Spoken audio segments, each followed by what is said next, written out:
to carrying out what the president wants to do in 2 months, and stopped by the court more than the entire 4 years of the Biden administration.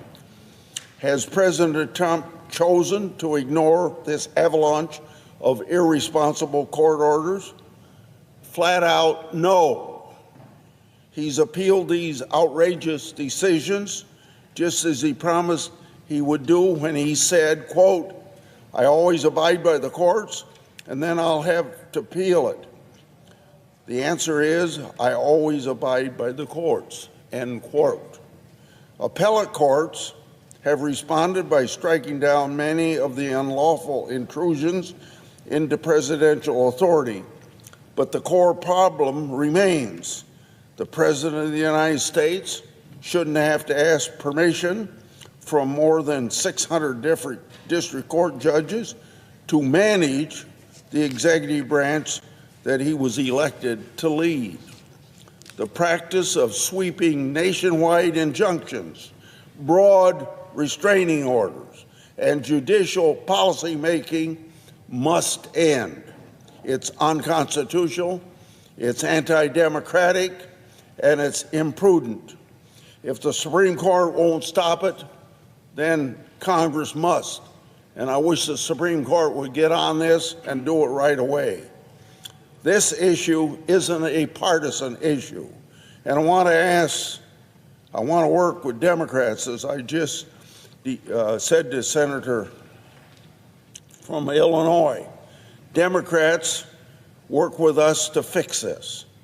In the past, Democrats and Republicans have both criticized nationwide injunctions and the power of individual district judges. My Democratic colleagues have even proposed legislation to rein in some of these abuses. You don't have to take my word for it. In 2022, Justice Ella Kagan correctly observed, quote, "It just can't be right that one district judge can stop a nationwide policy in its tracks and leave it stopped for the years it takes to go through the normal process." In 2024, President Biden's Solicitor General, Elizabeth Prelogar, argued before the Supreme Court. Now listen to this quote: "A court of equity may grant relief only to the parties before it. The district court violated that principle by issuing a universal injunction purporting to enjoin the act itself and forbidding the enforcement of the act even against non-parties," end of quote. So, as I told Senator Durbin, I hope to soon be holding a hearing in the Senate Judiciary Committee to address this matter and even introduce legislation to end these abuses. And that's why I hope we can make it a Democrat and Republican colleagues joining in this effort. For the resolution at hand, Mr. President, I propose an amendment. So it reads, quote, "The Constitution of the United States and established precedents require the executive branch to comply with all lawful federal court rulings. This simple change of one word, lawful, will show that Congress expects both the executive branch and the judicial branch to respect the rule of law and constitutional constraints. My amendment mirrors what the Chief Justice said in 2024. The Chief Justice rightly raised concerns about the intimidation and the threats leveled at the court in the wake of the Dobbs decision. He said, quote, "The final threat to judicial independence is defiance of judgments lawfully entered by courts of competent jurisdiction," end of quote. Had no problem adding the word lawful in. We shouldn't have it any other way. So I ask, therefore, I ask the senator, my friend from Illinois, to modify his request such that the Grassley amendment to the resolution at the next be considered and agreed to. Is there an objection to the modification? Mr. President.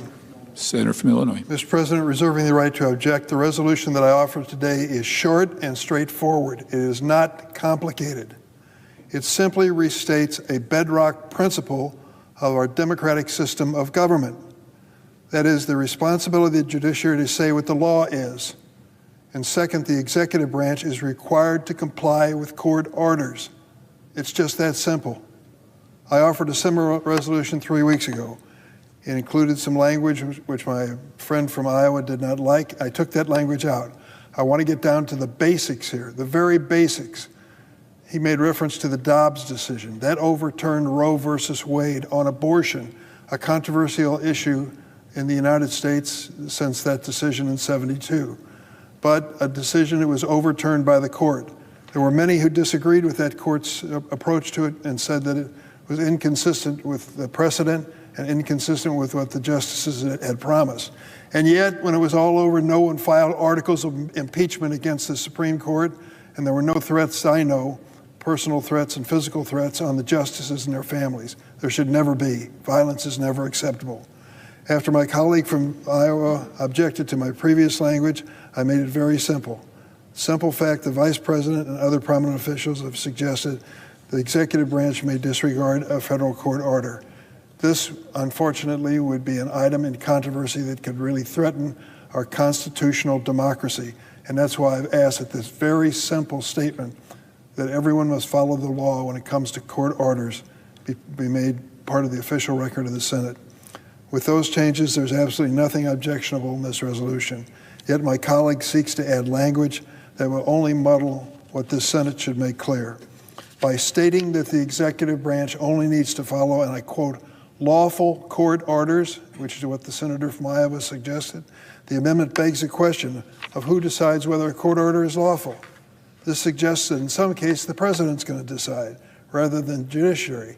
The responsibility to decide whether a court order is lawful is, in the words of Chief Justice Marshall, quote, emphatically the province and the duty of the judiciary. If the president disagrees with the court order, his only option is to appeal it. And I've added language to my resolution stating that simple fact. Otherwise, the president would be above the law. America does not accept it, the Constitution does not accept it, and we should be bold enough and courageous enough to stand on a bipartisan basis and reject it as well. The other amendment implies that courts are ruling against the administration because of, quote, different policy preferences rather than following the law. Over and over and over again, thousands and thousands of times, we have had judicial nominees appear in the Judiciary Committee who, when asked the basic question of what would you do in court if you had to make a decision, they say, I will follow the law. That is the basic. Now, their decision on the law may be different than yours or mine or some other judge, but the fact of the matter is they do believe, at least they tell us, that is their bedrock responsibility. This resolution is nonpartisan. It's clear. It should be bipartisan. We ought to make it clear once and for all that no president, Biden or President Trump or any other president in the future, is above the law. Any further amendment is unnecessary, undermines a simple, straightforward message which we should stand together and speak. For these reasons, I object. Is there an objection to the original request? Are you asking about the original one? Yes. I object. Objections heard.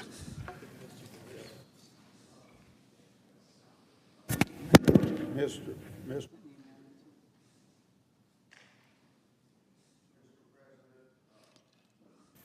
I ask unanimous consent that the text of my amendments that has to be printed in the record. Without objection. I know no further debate on the nomination. Is there further debate? I ask for the ayes and nays. Hearing none, the questions on the nomination. Is there sufficient second? There appears to be. The clerk will call the roll. Ms. Also Brooks, Ms. Baldwin, Mr. Banks, Mr. Barrasso, Mr. Bennett, Mrs. Blackburn, Mr. Blumenthal.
Ms. Blunt Rochester, Mr. Booker, Mr. Bozeman, Mrs. Britt,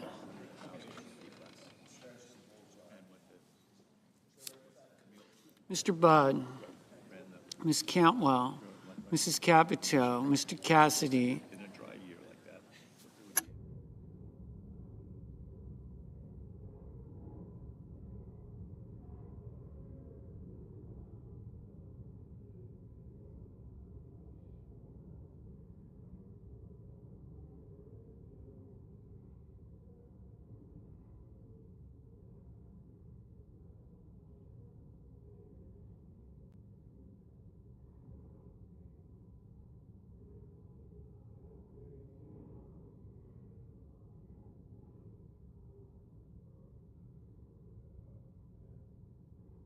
Mr. Cassidy, Ms. Collins, Mr. Coons, Mr. Cornyn, Ms. Cortez Masto, Mr. Cotton, Mr. Kramer, Mr. Crapo, Mr. Cruz,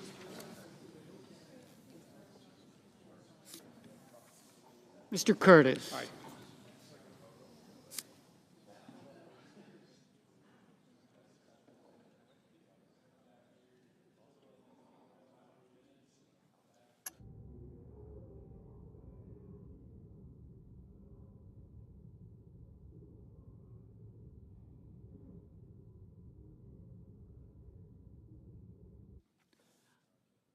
Mr. Daines, Ms. Duckworth, Mr. Durbin, Ms. Ernst, Mr. Fetterman, Mrs. Fisher, Mr. Gallego, Mrs. Gillibrand, Mr. Graham, Mr. Grassley, Mr. Haggerty, Ms. Hassan, Mr. Hawley, Mr. Heinrich, Mr. Hickenlooper, Ms. Hirono, Mr. Hoven,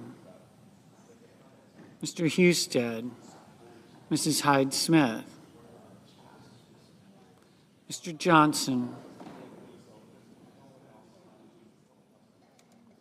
Mr. Justice, Mr. Kane, Mr. Kelly, Mr. Kennedy, Mr. Kim, Mr. King,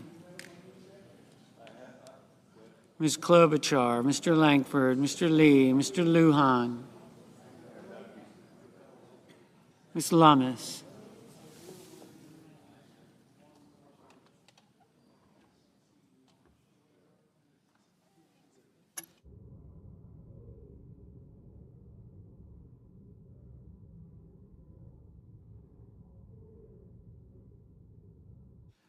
Ms. Lummis, Mr. Markey, Mr. Marshall, Mr. McConnell,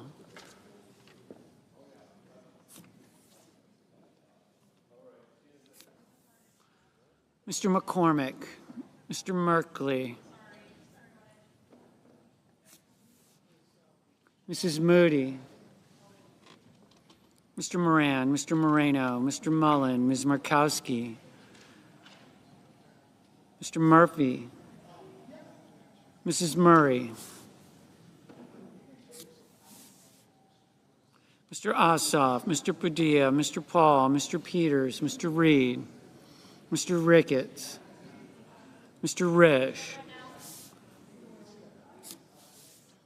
Ms. Rosen, Mr. Rounds, Mr. Sanders, Mr. Schatz, Mr. Schiff, Mr. Schmidt, Mr. Schumer, Mr. Scott of Florida,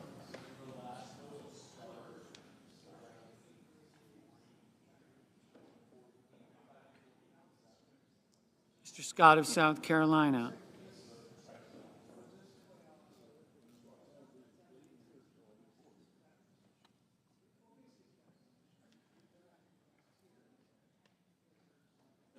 Mrs. Shaheen, Mr. Sheehy, Ms. Slotkin, Ms. Smith,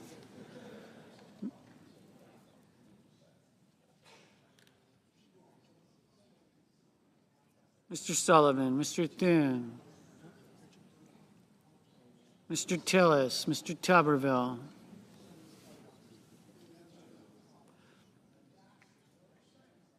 Mr. Van Hollen,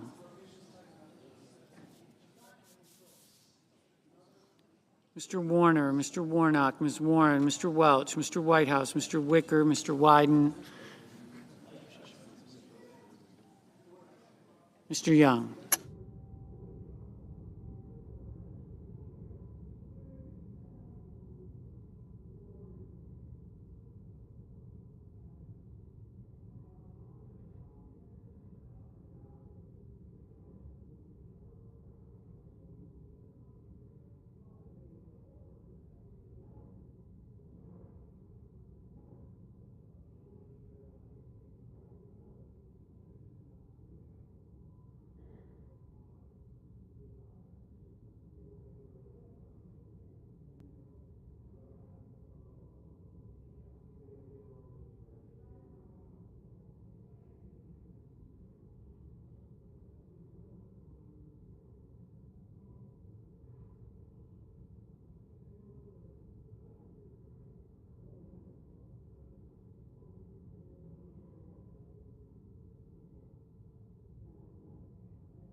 Senators voting in the affirmative: Crapo, Curtis, Graham, Grassley, Husted, Langford, Lummis, McCormick, Moreno, Paul, Ricketts, Rounds, Scott of Florida, Sheehy, Sullivan, Thune, Tuberville, Wicker, and Young. Senators voting in the negative: Bennett, Blumenthal, Duckworth, Durbin, Gillibrand, Hassan, Kelly, Murphy, Padilla, Schatz, and Schiff. Mrs. Britt, aye. Mr. Cassidy, aye.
Mrs. Fisher. Mrs. Fisher, aye.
Mrs. Blackburn. Mrs. Blackburn, aye.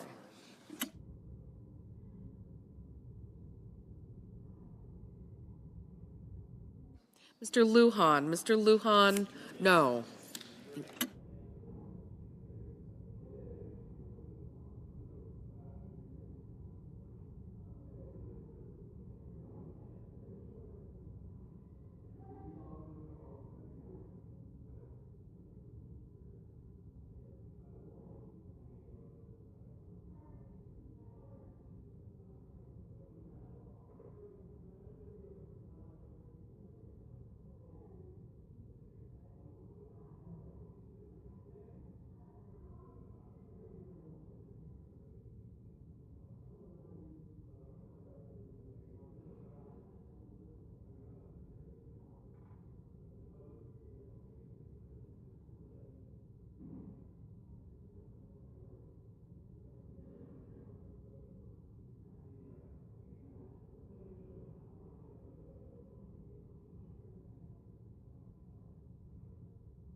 Mr. Tillis. Mr. Tillis, aye.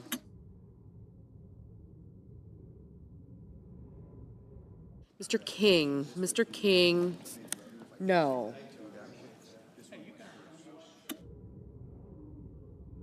Mr. Justice. Mr. Justice, aye. Mr. Kennedy. Mr. Kennedy, aye.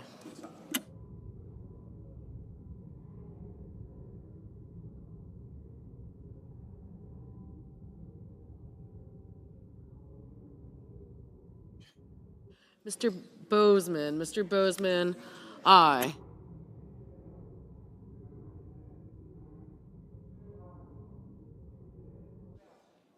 Mr. Wyden. Mr. Wyden, no.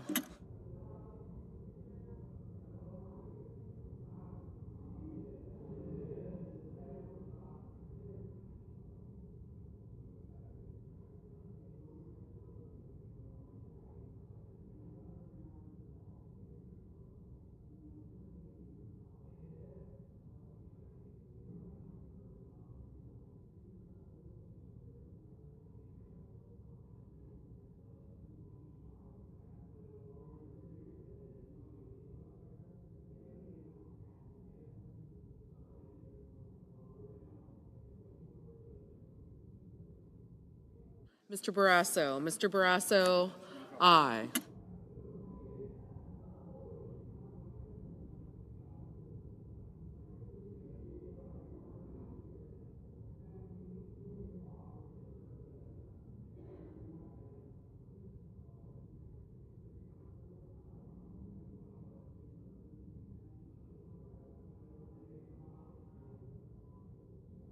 Ms. Baldwin, Ms. Baldwin, no. Ms. Collins, Ms. Collins, aye. Mrs. Capito, Mrs. Capito, aye. Mr. Coons, no.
Mr. Moran, Mr. Moran, aye.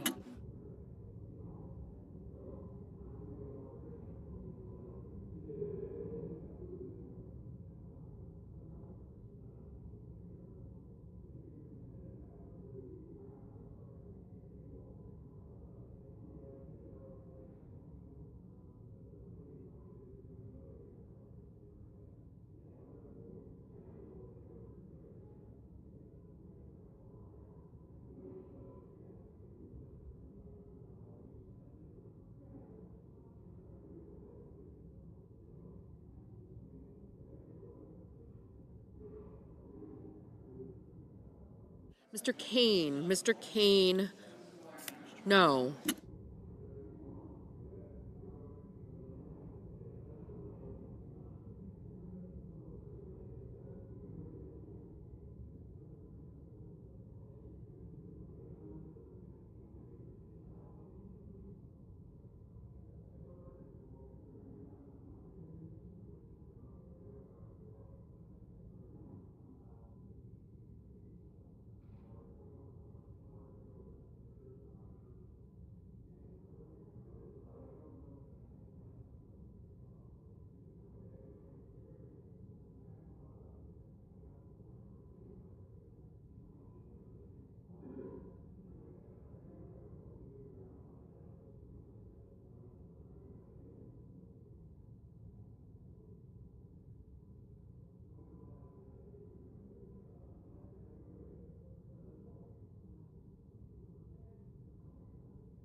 Mr. Cotton. Mr. Cotton, aye.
Mr. Mullen.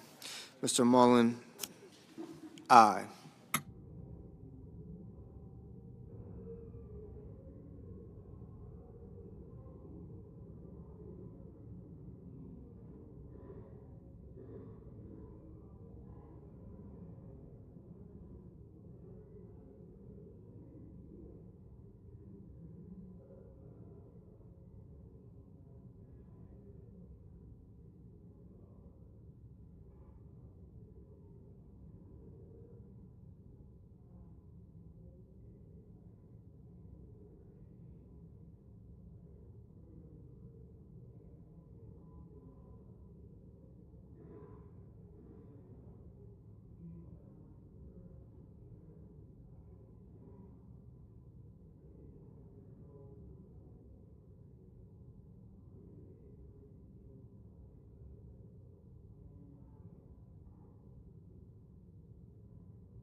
Mr. Marshall.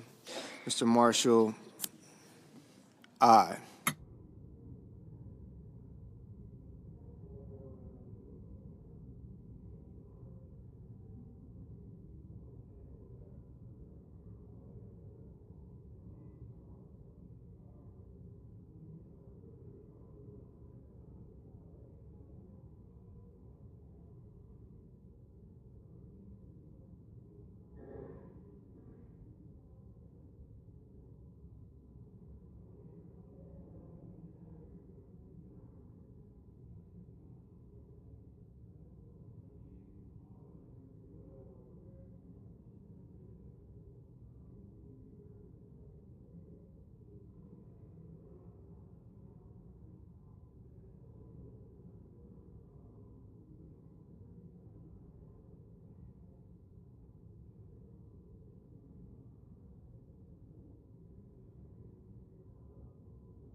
Mr. Budd. Mr. Budd, aye. Mr. Welch. Mr. Welch, no.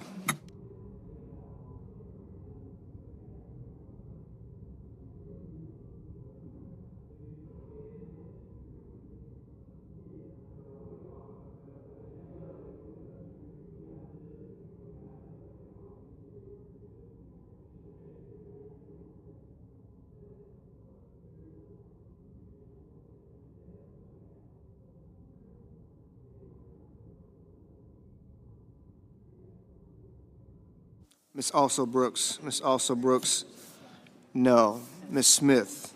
Ms. Smith, no.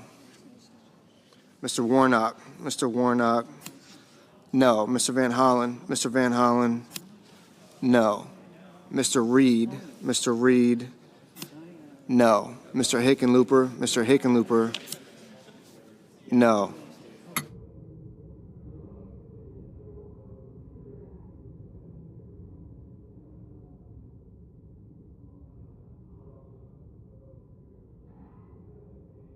Ms. Blunt Rochester. Ms. Blunt Rochester, No.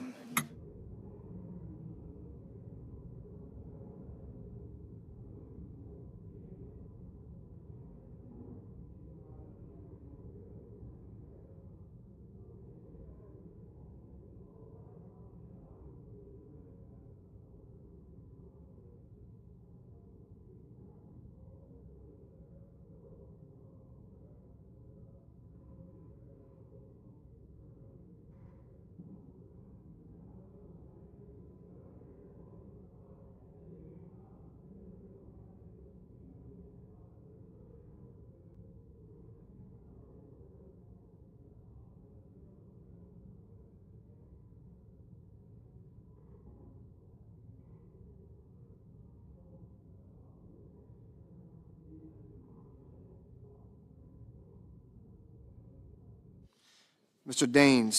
Daines, aye. Mrs. Hyde-Smith, aye.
Ms. Cortez Masto, no. Mr. Hoven,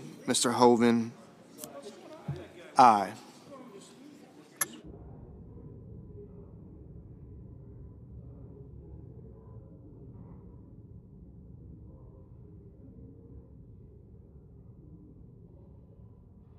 Mr. Sanders, no.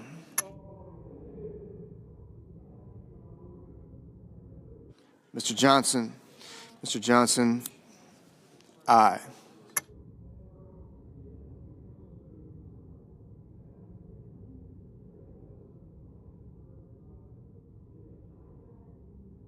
Mr. Peters, no. Mr. Schumer, no.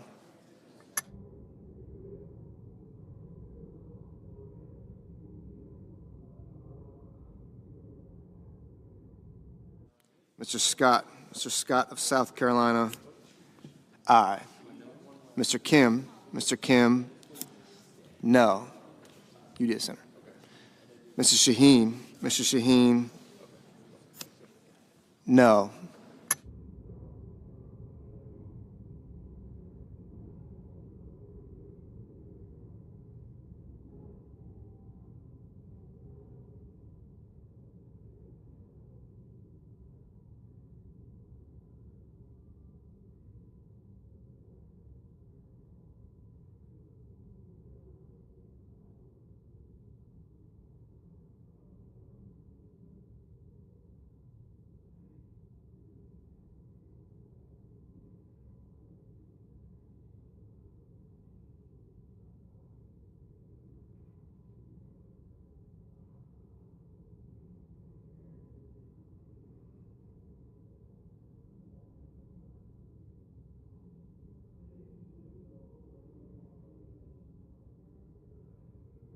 Mr. Cruz. Mr. Cruz, aye.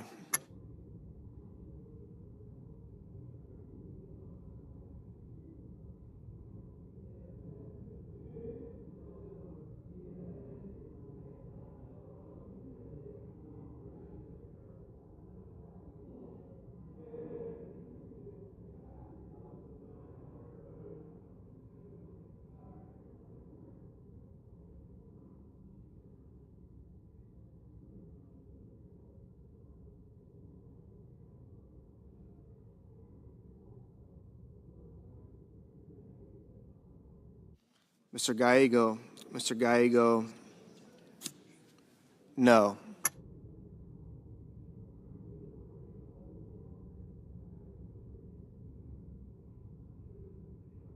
Mr. McConnell. Mr. McConnell, aye.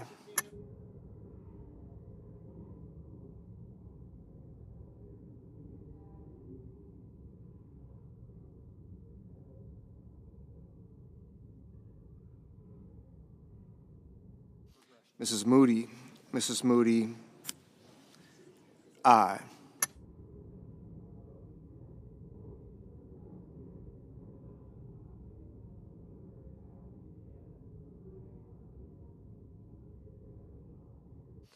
Ms. Rosen. Ms. Rosen, no.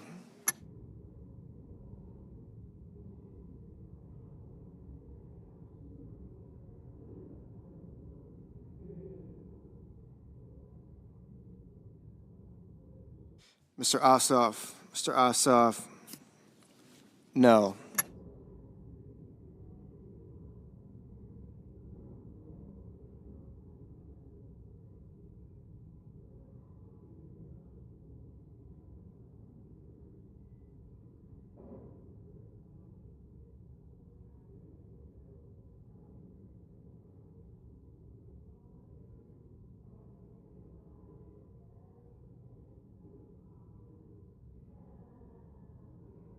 Ms. Murkowski. Ms. Murkowski, aye.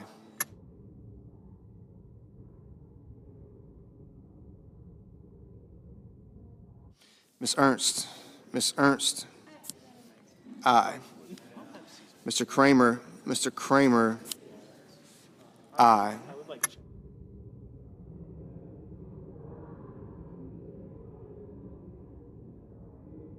Ms. Hirono.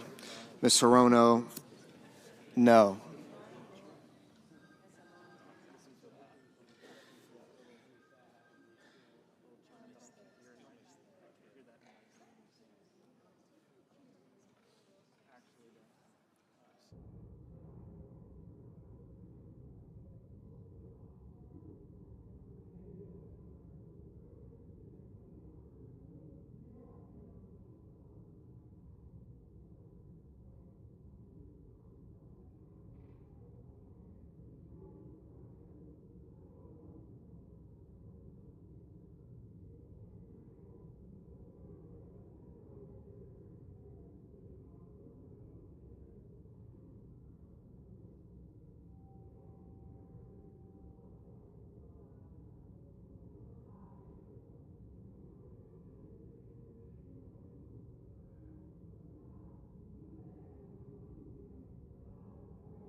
Mr. Risch.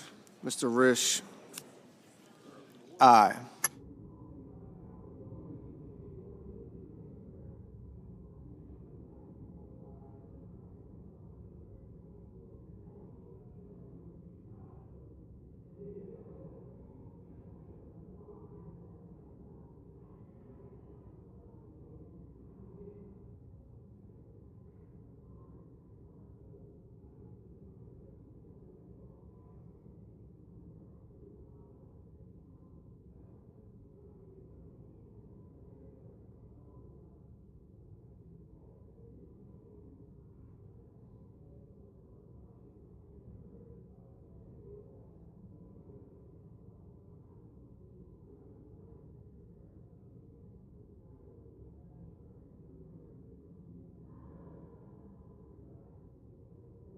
Mr. Warner.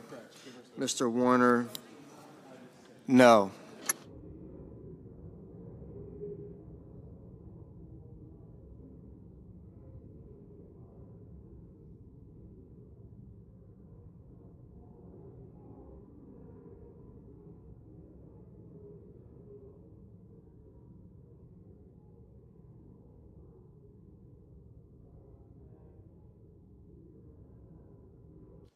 Mrs. Murray, Mrs. Murray, no.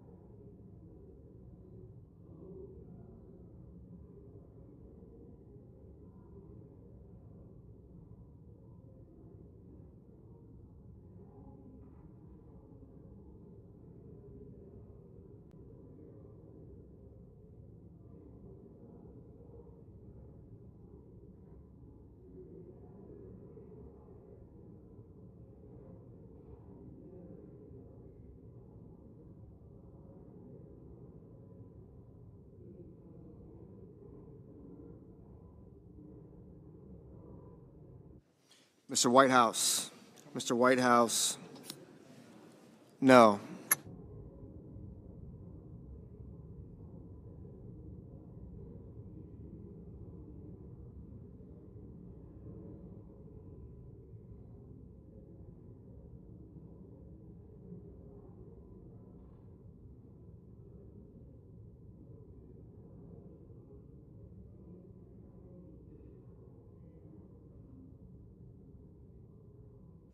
Ms.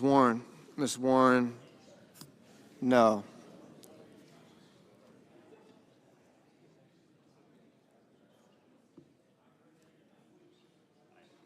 Mr. Lee, aye.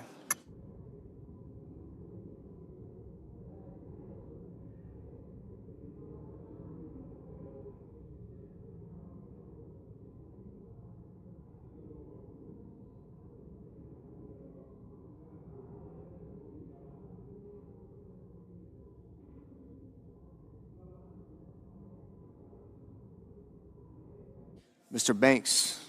Banks, aye. Mr. Merkley, no. Ms. Slotkin, no. Mr. Fetterman, no.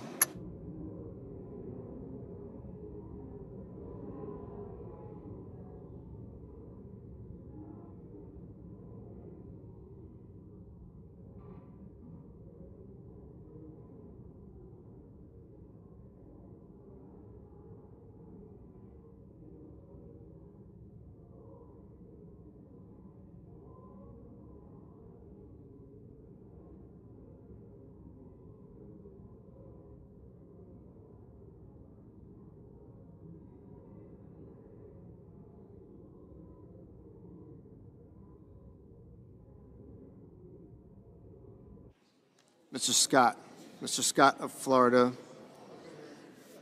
aye. Mr. Schmidt, aye.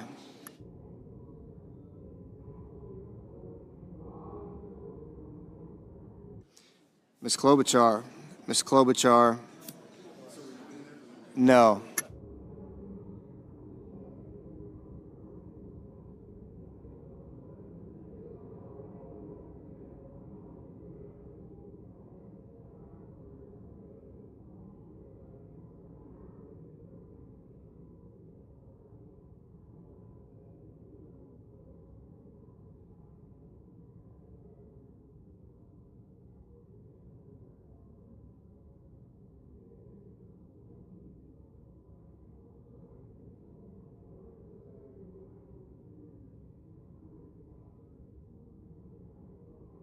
Mr. Booker,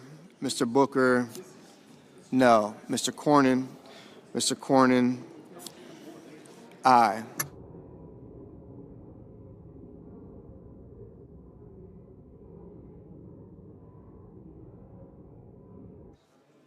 Mr. Heinrich, no. Mr. Hawley, aye.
Mr. Markey, no.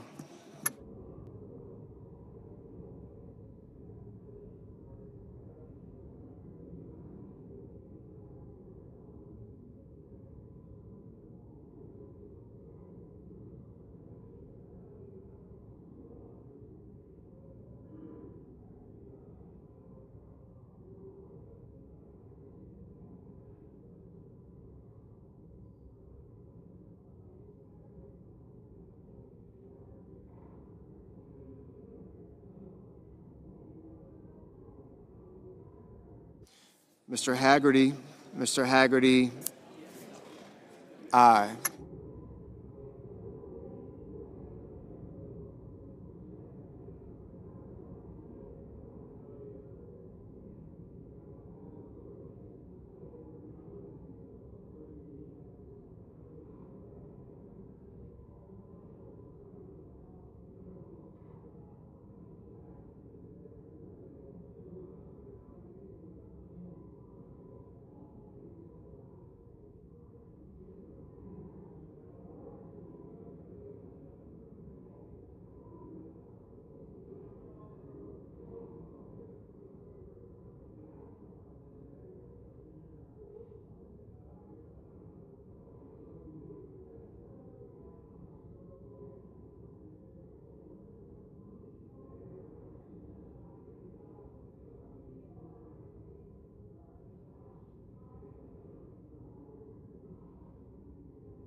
Ms. Cantwell, no.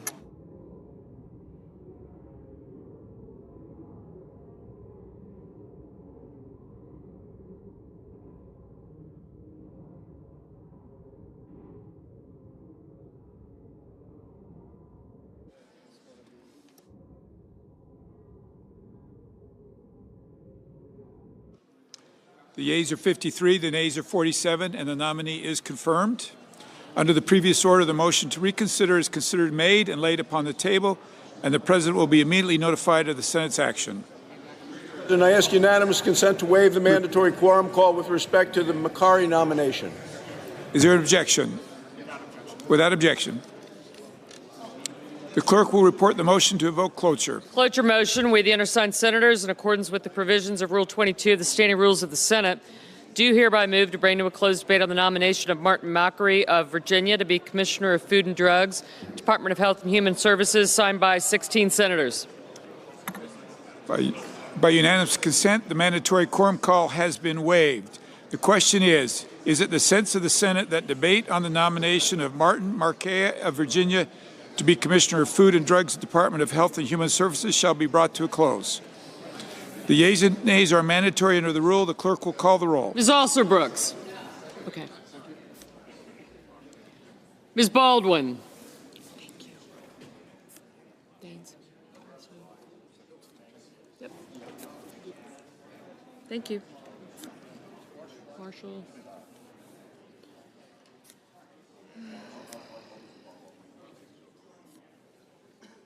Mr. Banks. Thanks. Mr. Bennett.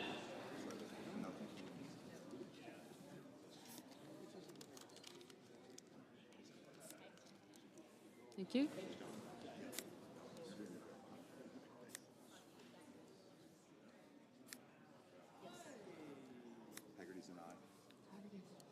Okay, wait. Thank you.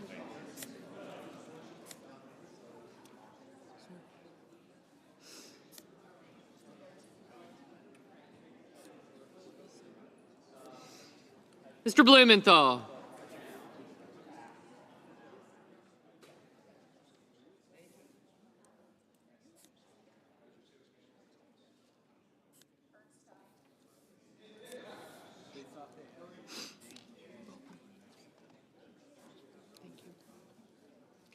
I got you.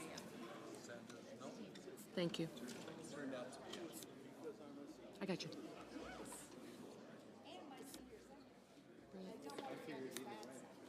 Bozeman. Thank you.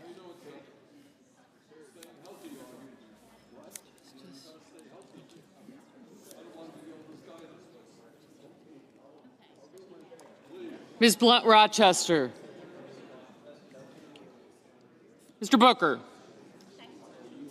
Mr. Bozeman, Mrs. Britt, Mr. Budd, Ms. Cantwell, Mrs. Capito.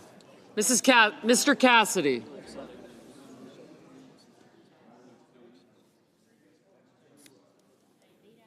Ms. Collins. Mr. Coons. Mr. Cornyn. Ms. Cortez Masto, Mr. Cotton, Mr. Kramer, Mr. Crapo, Mr. Cruz, Mr. Curtis, Mr. Daines, Ms. Duckworth. Thank you. Gotcha. Mr. Durbin, Ms. Ernst, Mr. Fetterman, Mrs. Fisher, Mr. Gallego, Mrs. Gillibrand, Mr. Graham, Mr. Grassley, Mr. Haggerty, Ms. Hassan. Thank you. Mr. Hawley, Mr. Heinrich. Yep.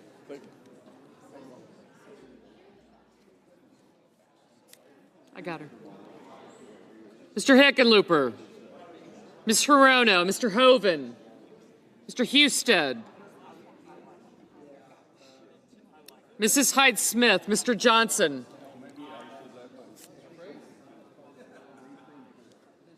Mr. Justice, Mr. Kane, Mr. Kelly, Mr. Kennedy, Mr. Kim, When I grow up, I want to be you. Mr. King, Oh, yeah, I think I don't have much more to go, do you? Not if you're the standard. Ms. Klobuchar,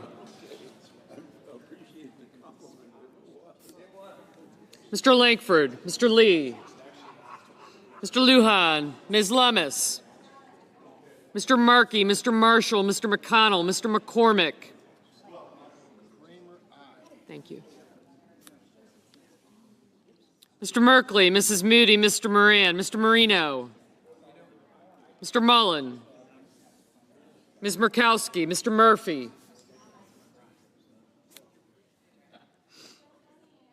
Mrs. Murray,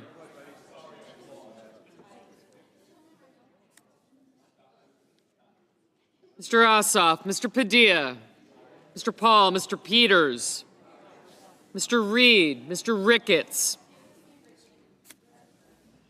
Mr. Risch, Mr. Rosen, Mr. Rounds, did I just see?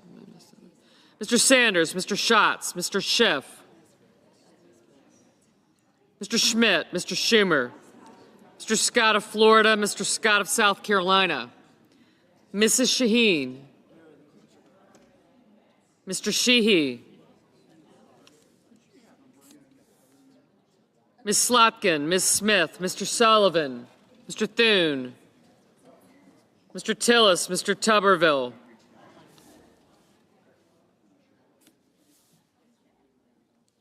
Mr. Van Hollen, Mr. Warner, Mr. Warnock, Ms. Warren, Mr. Welch, Mr. Whitehouse,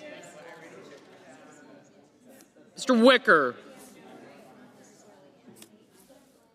Mr. Wyden, Mr. Young,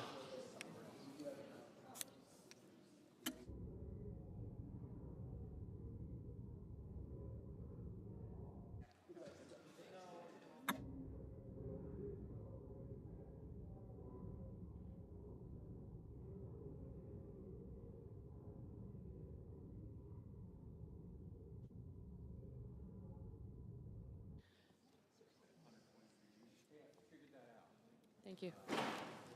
Senators voting in the affirmative.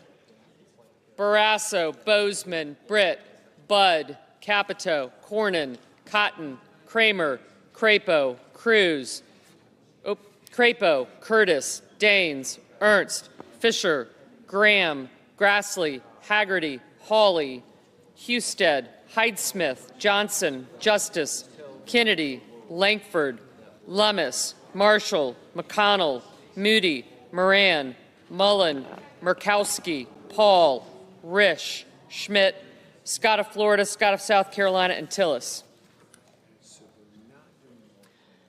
Senators voting in the negative: also Brooks, Baldwin, Blunt Rochester, Booker, Cantwell, Coons, Cortez Masto, Duckworth, Fetterman, Gallego, Heinrich, Hirono, Kane, Kelly, King, Klobuchar, Markey, Merkley, Murray, Ossoff, Rosen, Sanders, Schatz, Schumer, Slotkin, Smith, Warner, Warnock, Warren, Welch, and Whitehouse. Ms. Collins, aye.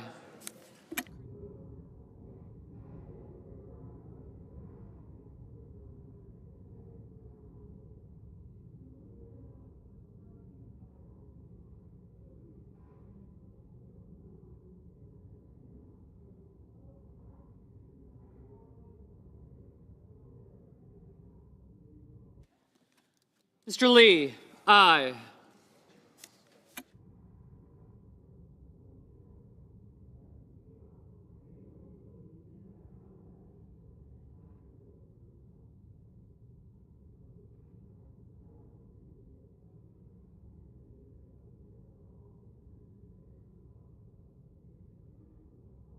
Mr. Kim, no.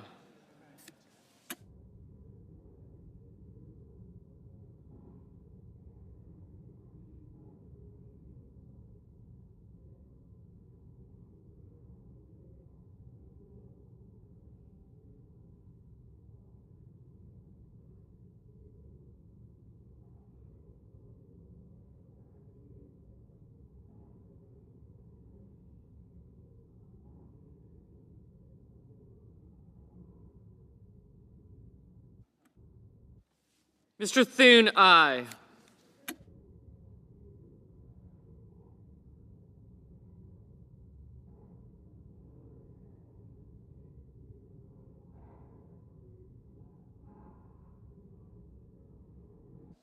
Mr. McCormick, aye.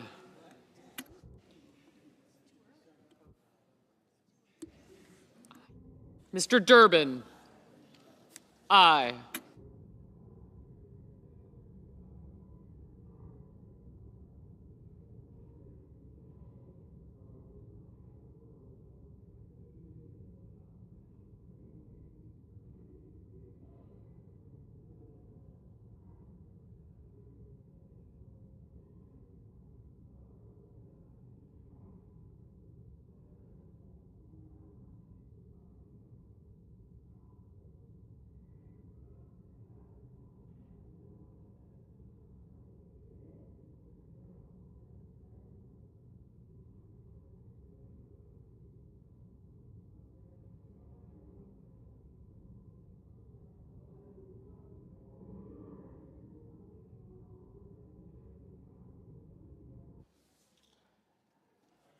Ms. Hassan, aye.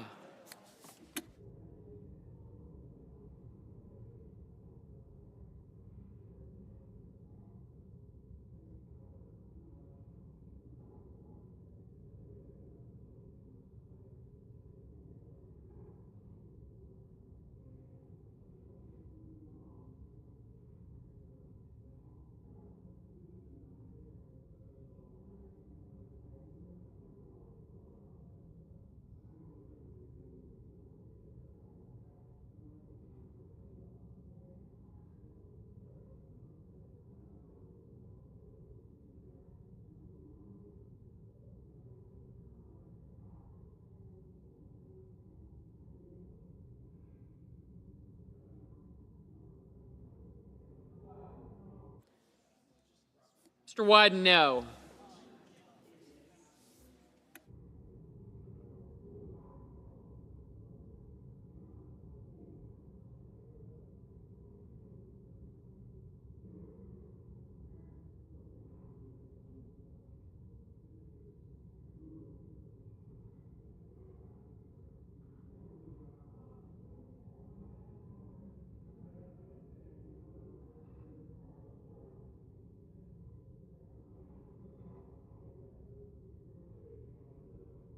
Mr. Bennett, no.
Mr. Hoven, aye.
Mr. Sheehy, aye.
Mr. Schiff, no.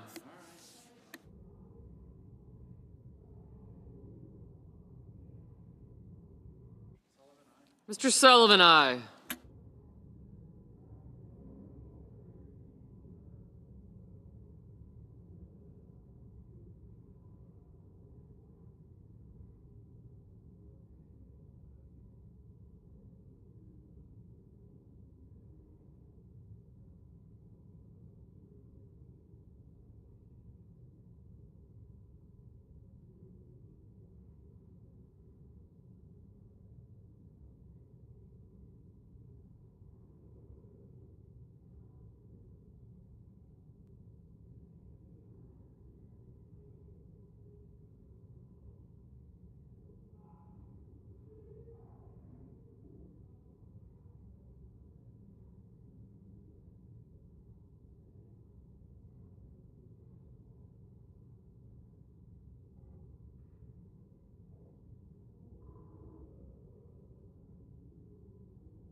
Mr. Marino, aye.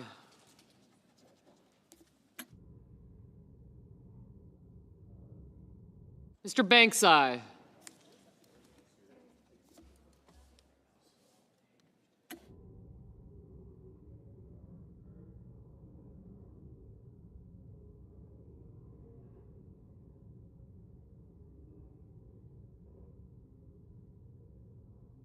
Mr. Cruz, aye.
Mrs. Blackburn, aye.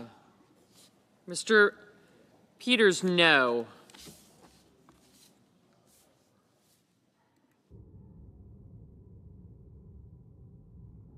Mrs. Shaheen, aye.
Mr. Murphy, no.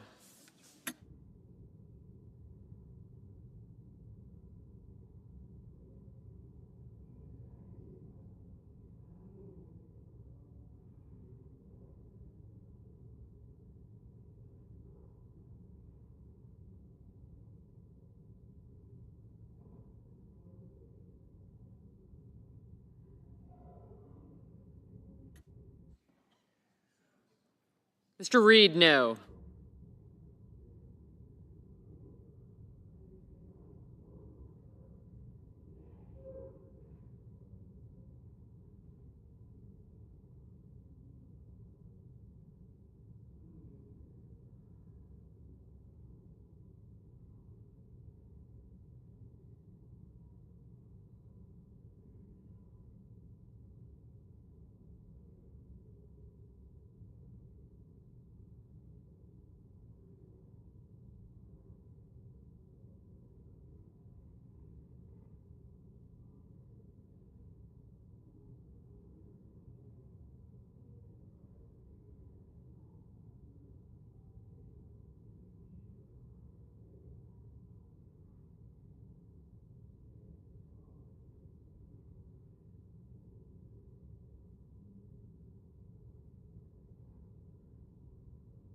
Mr. Tuberville, aye.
Mr. Young, aye.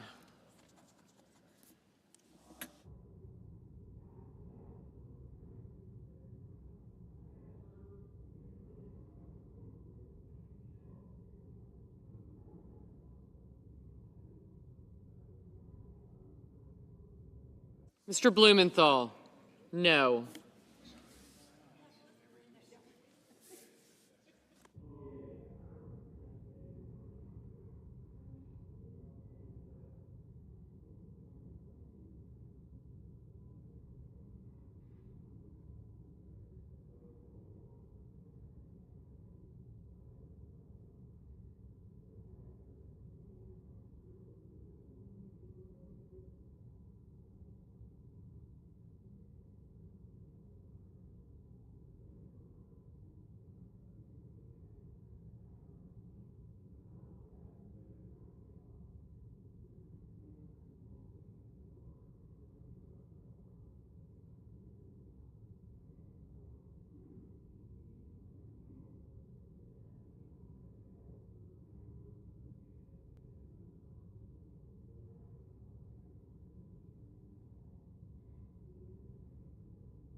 Mr. Cassidy, aye.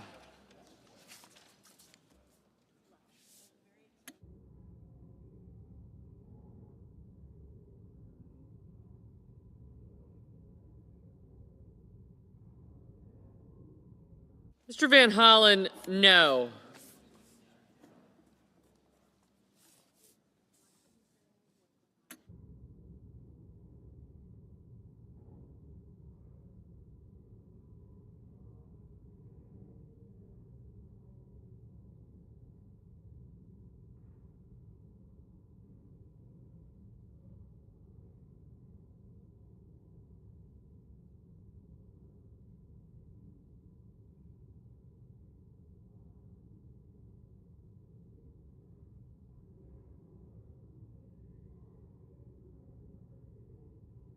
Mr. Hickenlooper, no. Mr. Padilla, no.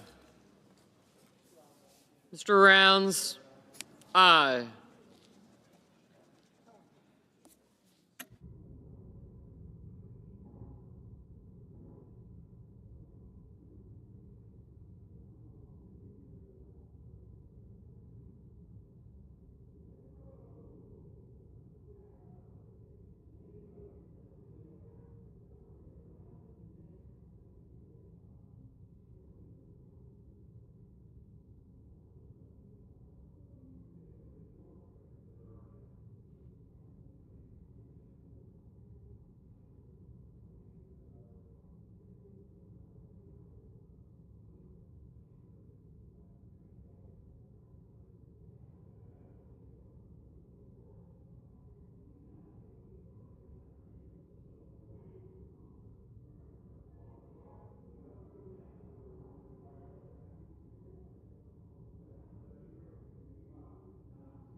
Mr. Lujan, no.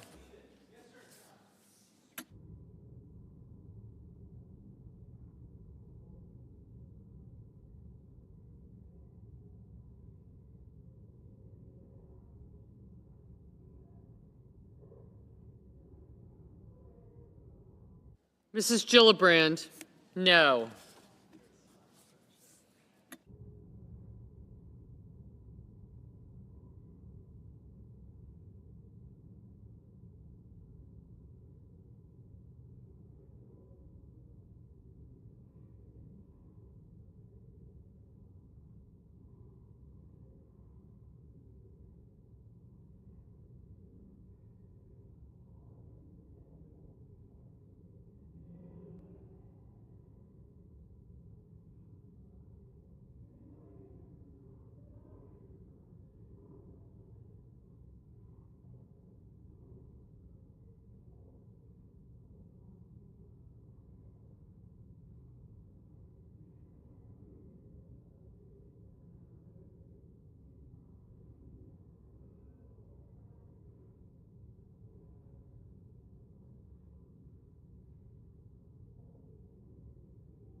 Mr. Wicker, aye.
Mr. Ricketts, aye.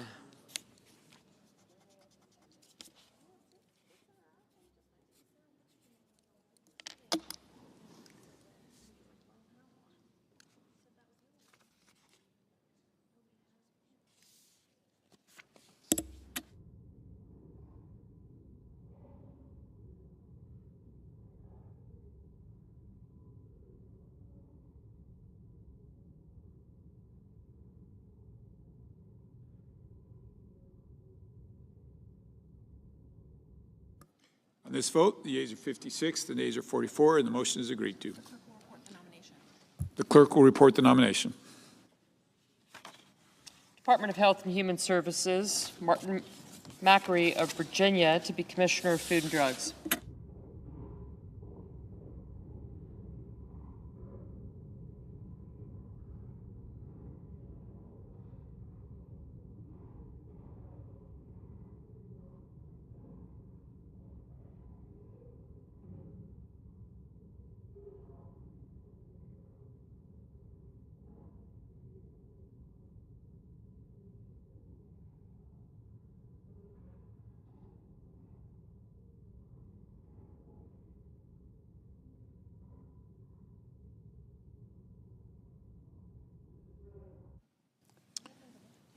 The senator from Vermont.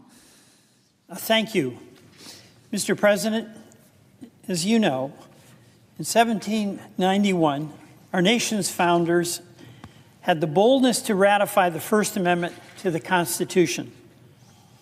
At the time, it was an extremely radical concept, protecting our fundamental individual freedoms to religion, to speech, to assembly, to the right to petition the government, and to have a free press that would operate without fear or government censorship. The First Amendment deeply reflects our new nation's view that we can have a society where individuals can freely voice their views, participate in civic life, and hold our political leaders accountable. And these 5 guaranteed liberties are part of what makes us a free and democratic society. Mr. President, I believe that all of the members of the U.S. Senate share their commitment to the First Amendment, but there's extreme divisions among us about what that means. Let me explain where I do believe right now there is a significant assault on the First Amendment. President Trump has sought to silence or to punish journalists who report negatively on him. This is not about a president, because Democratic and Republican presidents have been critical of journalists, but he's taking it to an entirely unprecedented level, banning the Associated Press from parts of the White House press pool because they don't use his own personal preferred name for the Gulf of Mexico. He's controlling the viewpoint of the Associated Press, and they're not relenting. He's called the department, in his speeches at the Department of Justice, President Trump said that the press that reports on him negatively should be, and this was his word, illegal. At the FCC, the chairman has opened investigations into press organizations that it doesn't like, PBS and NPR. That's not an investigation that was opened on the basis of a determination by the full commission. In fact, 2 members have been fired, but on the political preferences of the Trump administration. And of course, we've had lawsuits against the press when the president did not like a report of a poll that was printed in a newspaper in Iowa. I'm very concerned about attacks on the freedom of speech. We've had executive orders that target law firms because the president did not like some members of that law firm and who they represented. And the president has issued executive orders punishing firms that represent his political opponents and who are, in his opinion, were involved in litigation against him when he was a private citizen. This is not an investigation based upon, this is not actually an assault based upon an investigation. It's an attack that's based upon the personal annoyance of the president himself. We're seeing in the Trump administration arresting students who are in the country legally. They're here legally, and they're arrested not because they committed a crime, but because they took a viewpoint that the president disagreed with. And we've even seen the censoring of words that the administration doesn't like. And there's a whole list of words that cannot be used. And of course, one of the incredibly petty examples that shows how extreme this is and how wanton it is was removing references to the Enola Gay from the Department of Defense websites because it included the word gay. You know, this is a very important inflection point in our democracy. The First Amendment is being challenged by the executive, who's unraveling the protections that have been absolute through thick and thin. We all in this chamber have to stand up for the First Amendment, and we can have disagreements on the speech that we agree with and we disagree with vehemently. But our obligation as a separate branch of government, as members of the U.S. Senate, is to defend the rights of people to have free speech, whether they agree with our political position or they don't. So all of us, Mr. President, must defend to our core the constitutional rights so essential to the well-being of our democracy: the freedom of speech, freedom of religion, freedom of assembly, freedom to petition government, and of course, the freedom of the press. Mr. President, I yield back.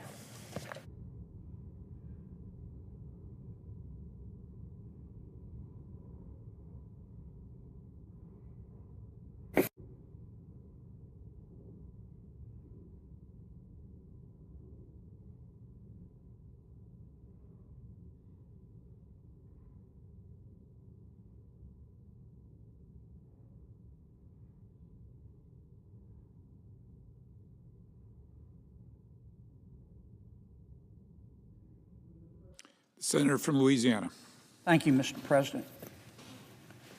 Mr. President, I want to talk a few minutes tonight about a couple of topics, only one if I run short of time, because I don't want to delay our vote. The first topic I'd like to talk about, I know it's very sensitive, is trade and tariffs.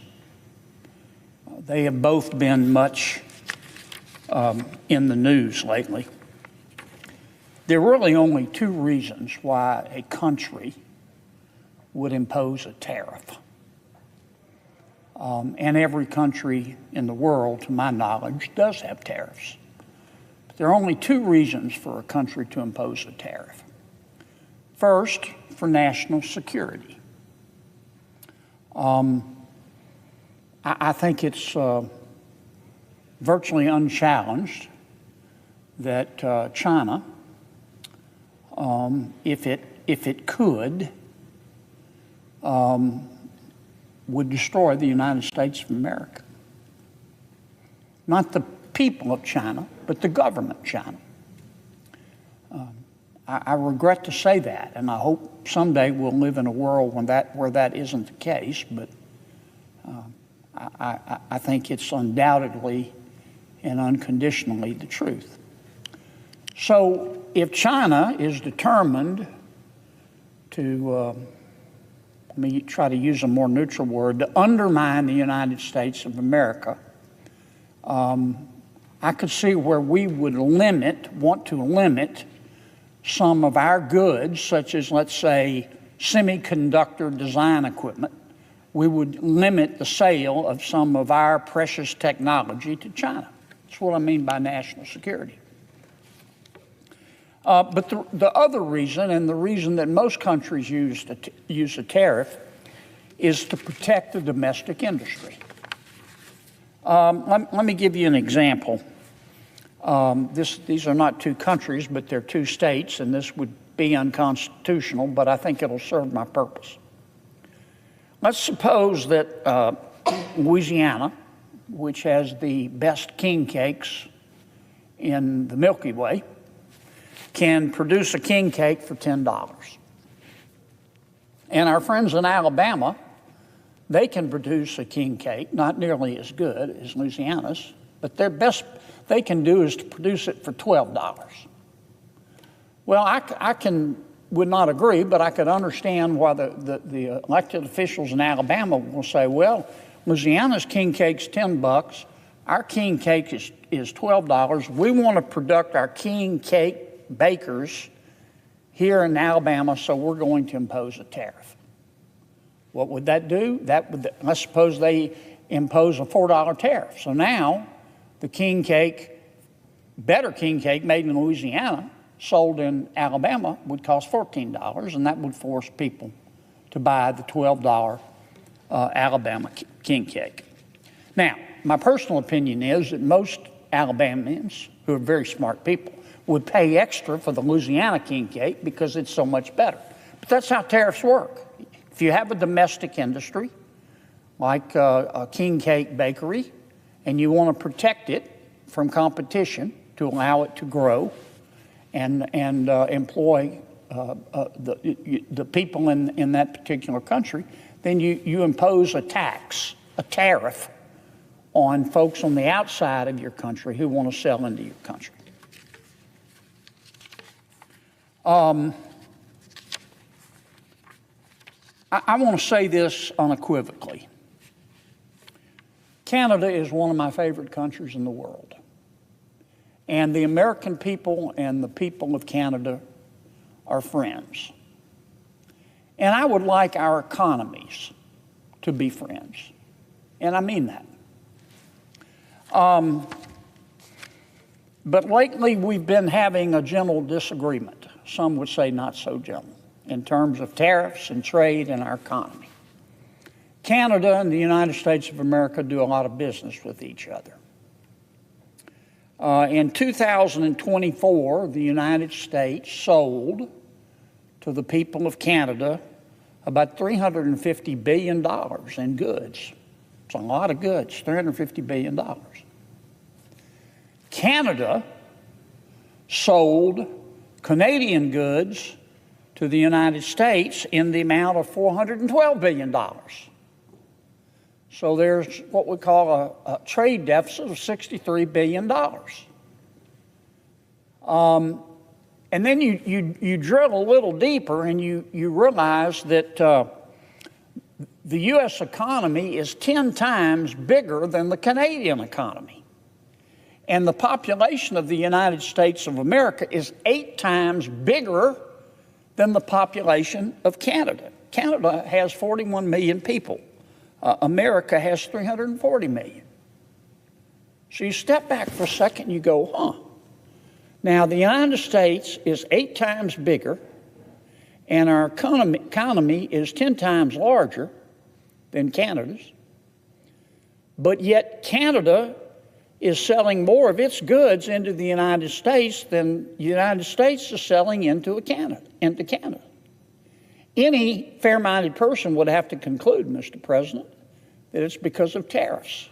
It's because the Canadian tariffs on American goods are higher than the American tariffs on Canadian goods. And that's what the dispute is all about. President Trump, who believes passionately in the virtue of tariffs, thinks that the tariffs ought to be equal, that there shouldn't be a trade deficit. Now, trade is very complicated, and I don't think that all trade deficits are bad. I'm also not saying that all trade deficits are good. Trade in the complex global economy today is very complex. But I see the president's point. I'm not suggesting that I agree with the president on everything about tariffs, but when you've got your neighboring country and good friend is 8 times smaller than you are, and in terms of population, it's 10 times smaller than you are, and your neighbor is selling $63 billion more in goods to you than you're selling to them, that seems kind of unfair. And the president, as we all know, has made that point very vociferously. In response, the Canadian government, the new Prime Minister Carney, he's pretty much bowed up. When President Trump said, well, the tariffs are uneven, so I'm going to raise American tariffs, President Carney has bowed up and said, well, President Trump, you don't believe in free trade. You're not a free trader. If you raise your tariffs, then I'm going to raise mine even more. And that's how you get into a trade war. And I don't want a trade war. And I don't think Prime Minister Carney wants a trade war. And I don't think President Trump wants a trade war. But I think Prime Minister Carney is wrong when he says that President Trump is not a free trader. President Trump is a free trader, but like most of us, he also believes in fair trading as well. So here's my respectful, gentle challenge to Prime Minister Carney tonight. Prime Minister Carney, you have criticized President Trump, and I see your point of view. You said because he's raising tariffs on Canada, that President Trump doesn't believe in free trade. You have said that he believes in tariffs. And you have said Mr. Carney, you're going to change your tariffs. I hope Prime Minister Carney does change his tariffs. But I hope he does so in a way that we have a race to the top and not to the bottom. Rather than the Prime Minister of Canada raising tariffs on the United States of America after the United States of America raises tariffs on Canada, which will cause us friends to have a trade war, I would respectfully suggest to the Prime Minister of Carney of Canada that he should reduce tariffs to zero. He should reduce all Canadian tariffs on United States goods to zero.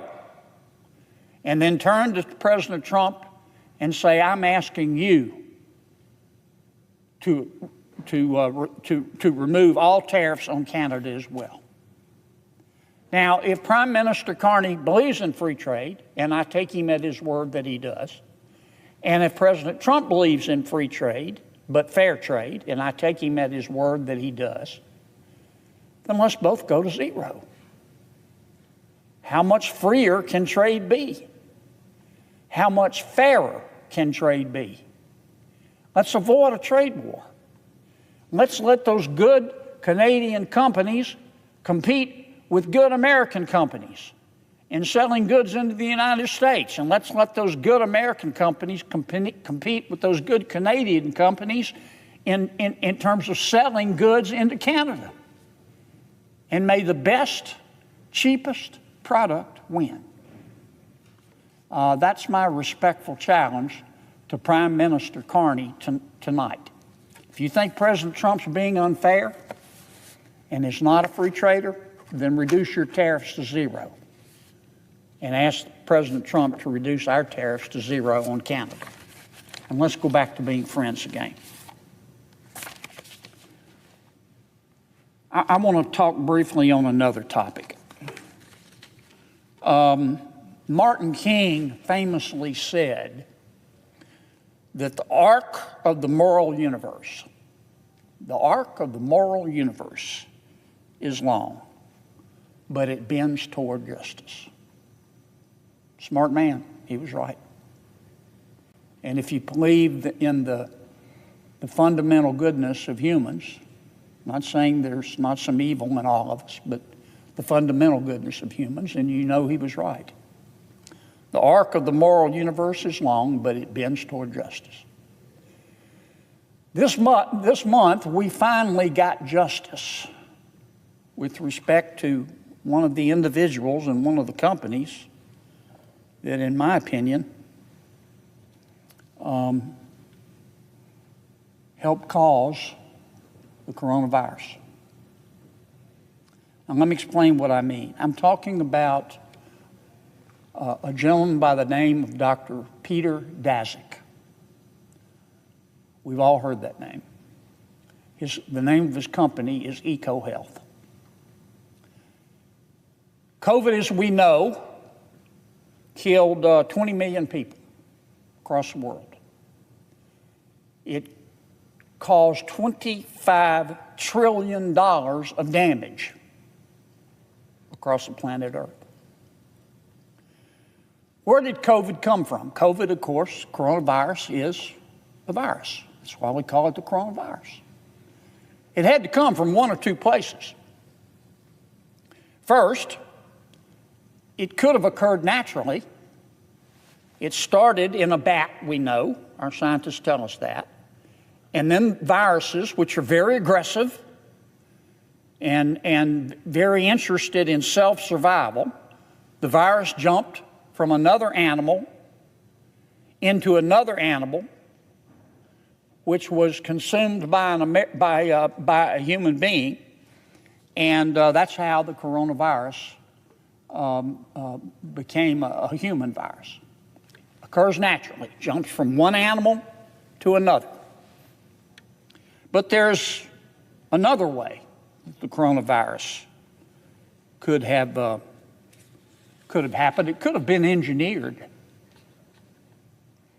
We know that the FBI, and we know that the Department of Energy, and we know that the CIA, and we know that the Germany's top intelligence service all think that the coronavirus was engineered. What do I mean by engineering? Engineering a virus. That means they think that someone took that virus that came from a bat and genetically altered it so that it would expose humans to the disease that the bats would get. That's a coronavirus, and that's what happened. And many of our intelligence agencies think that that's how the coronavirus started. And they think it started in the Wuhan Institute of Virology in Wuhan, Canada, where the first folks who got ill first appeared. What does this have to do with Mr. Daszak, Dr. Daszak? The Wuhan Institute of Virology, the Chinese company, or the Chinese lab that was conducting this research on engineering the virus, was funded in part with American taxpayer dollars. It was funded in part by Dr. Peter Daszak and his company, EcoHealth. Dr. Daszak was good friends and professional colleagues with Dr. Tony Fauci and with Dr. Francis Collins. Dr. Collins ran the National Institutes of Health. Under him was Dr. Anthony Fauci, which ran the NIAID, dealing with infectious diseases. Dr. Collins and Dr. Fauci gave Dr. Peter Daszak, who ran EcoHealth and is a British zoologist, millions of dollars in grants, taxpayer money. And Dr. Daszak took some of that money and he gave it to the Wuhan lab. And when he gave it to the Wuhan lab, the instructions to the Wuhan lab were to use the money to, quote, understand the risk of bat coronavirus emergence. What does that mean? The purpose of this project at the Wuhan lab, funded in part by American taxpayer dollars, was to take the bat virus, the virus in the bat, modify it, and make it 10,000 times more infectious for lab mice. And that's what they did. And many commentators and many news accounts say that what Dr. Daszak, with the money from American taxpayers that he got from Dr. Fauci and Dr. Collins, what they were doing was conducting gain-of-function research. You've heard that term. Gain-of-function research just means taking, in this context, an animal virus, a bat virus, altering it genetically so it'll jump into a human. Pretty dangerous stuff. Now, Dr. Fauci has said that didn't happen. Dr. Collins says that didn't happen, and Dr. Daszak says that didn't happen. But everybody else says it did. The FBI says it did. The CIA says it did. The top spy agency in Germany says it did. The Department of Energy says it did. So what happened? What happened? Well, we do know that the first two people that we know of in the world who got the coronavirus, the first two humans, were not people in the city of Wuhan. They were workers in the Wuhan lab. Remember, the coronavirus supposedly hit, what, January, February? These two people working in the lab got it in November. We also know that when the virus became really contagious, other than these two people who were working in the Wuhan lab, it became contagious in Wuhan, China, a few miles away from the Wuhan lab. Pretty curious. We also know that when word first broke of the coronavirus, Dr. Fauci learned about it.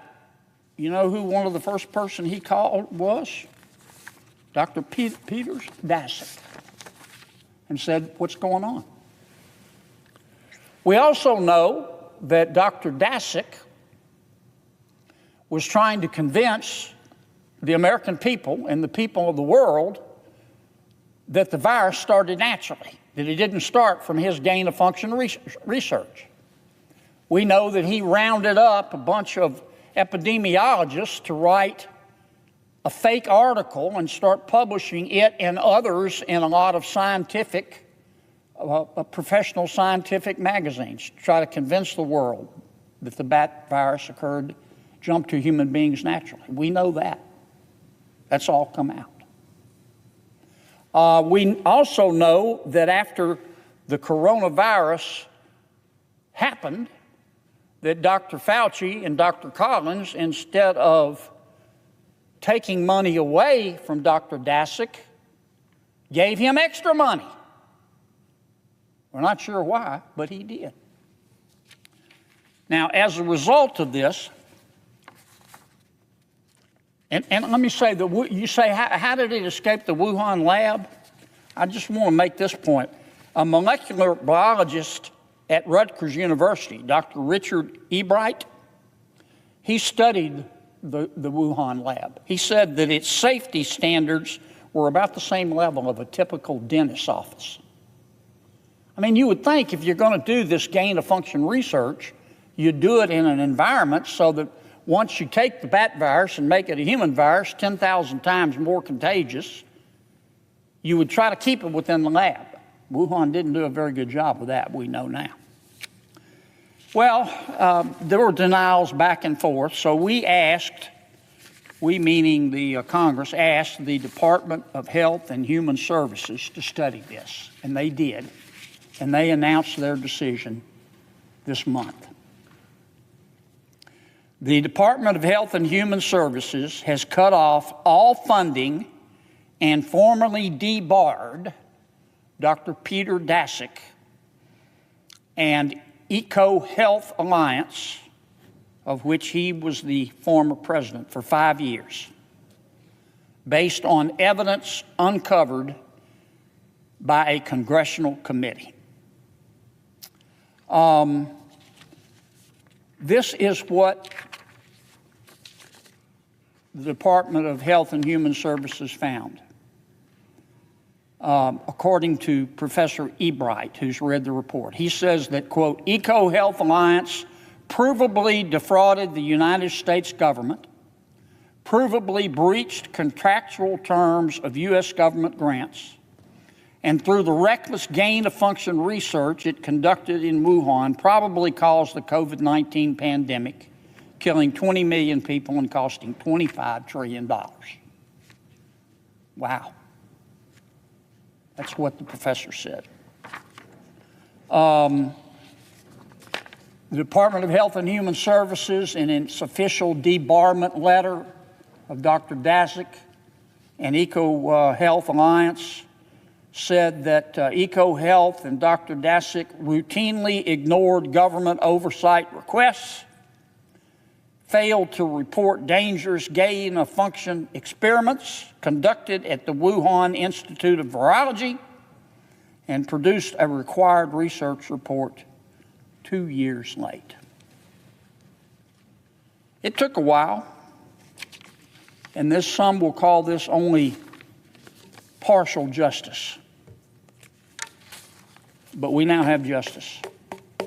And at least for 5 years, and I hope forever, Dr. Peter Daszak and any company with which he is affiliated will no longer receive taxpayer dollars from the National Institutes of Health.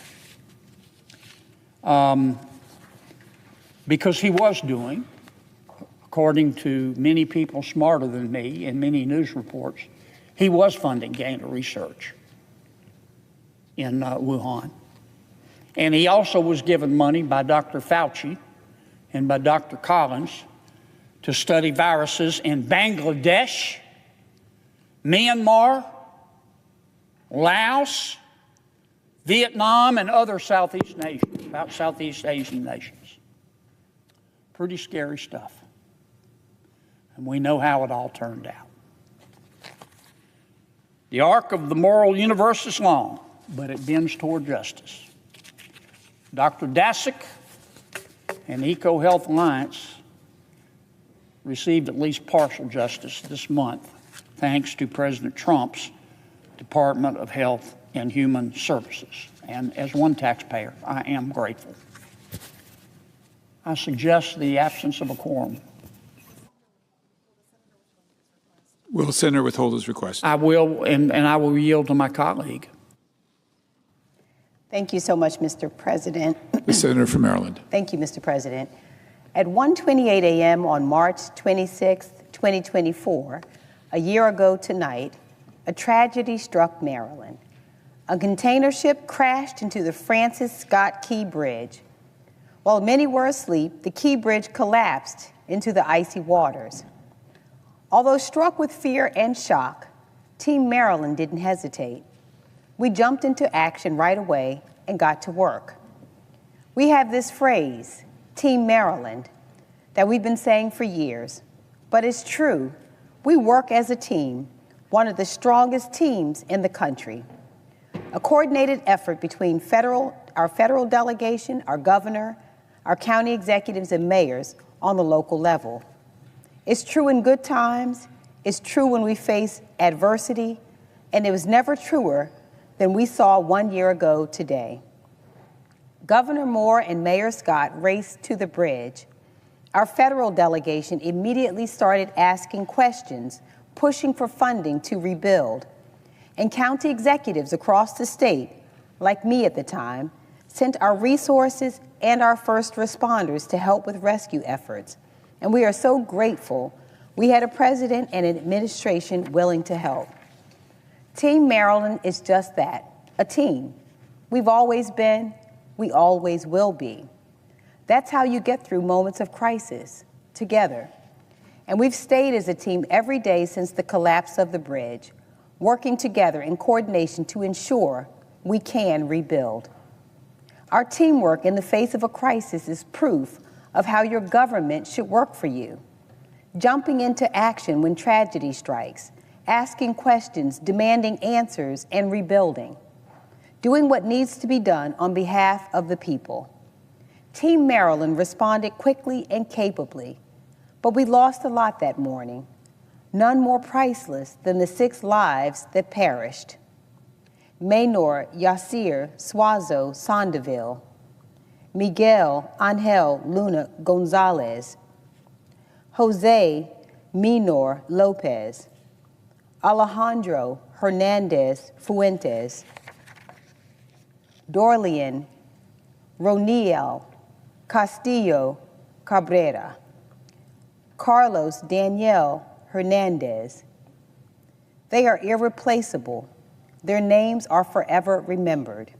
6 hardworking men devoted to their community, beloved by their families, and forever Marylanders in our hearts. Maynor was a father of a 5-year-old daughter and an 18-year-old son. He moved from Honduras to America in search of a better life for his family, a life that included working through the nights to repair our infrastructure, all in the name of building a better life for his wife and 2 children.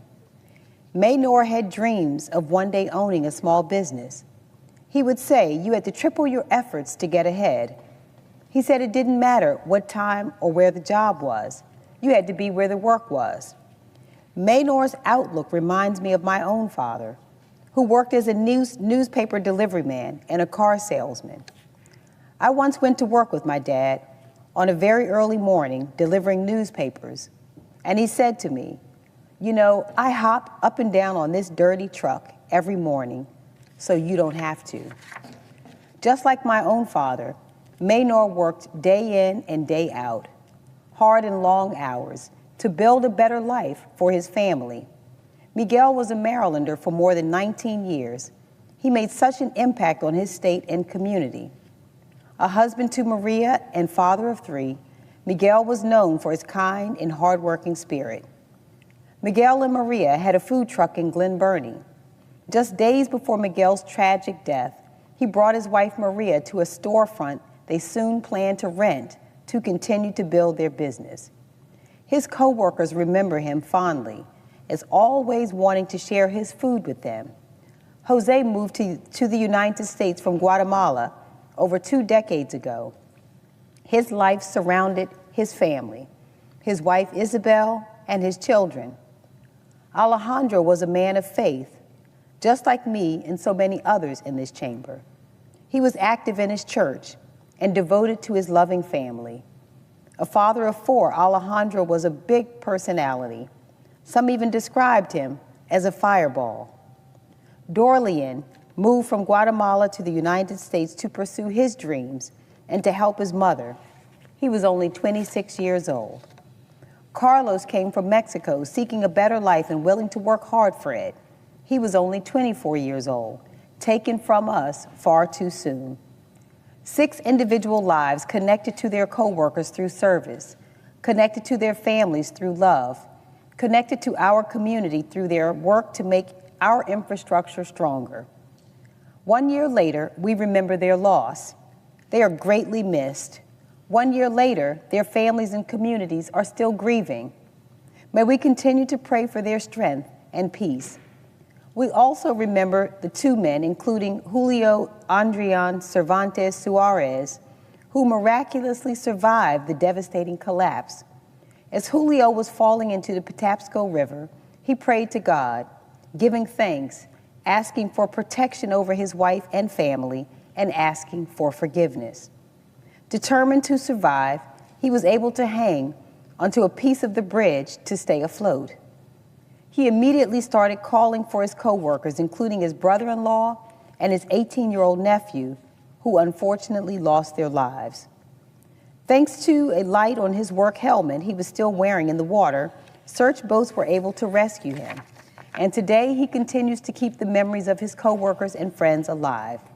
These men were essential workers, working the dangerous jobs that build and strengthen our state's infrastructure.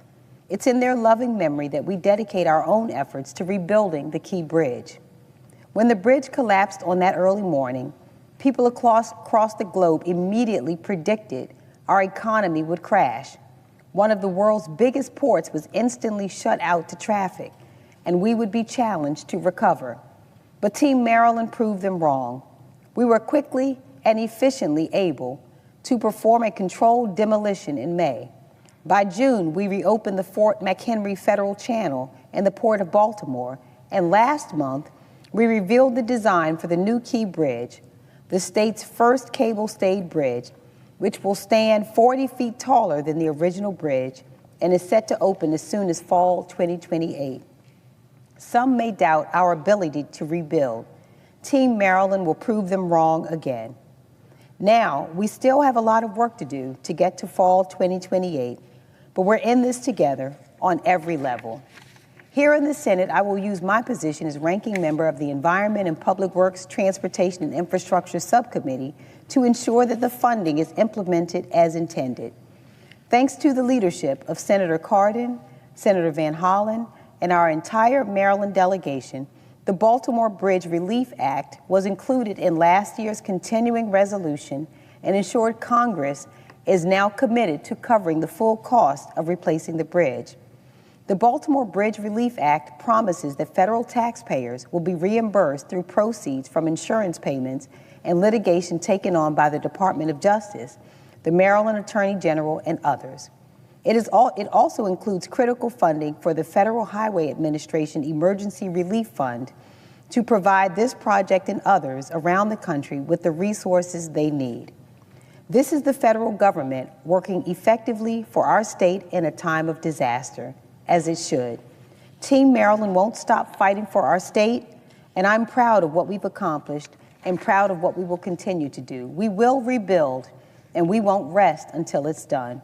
We won't rest because we are doing it all for Maryland. The 6 Marylanders that lost their lives that day, the brave Marylanders that dove into the frigid water during the rescue operation, the strong Marylanders whose businesses and livelihoods were impacted by the collapse, the Marylanders who depend on our port for resources, the Marylanders who count on our infrastructure to stand tall. And when it's completed, we will serve as an example to the nation and the world of what teamwork and togetherness can achieve. Thank you, Mr. President. I yield the floor.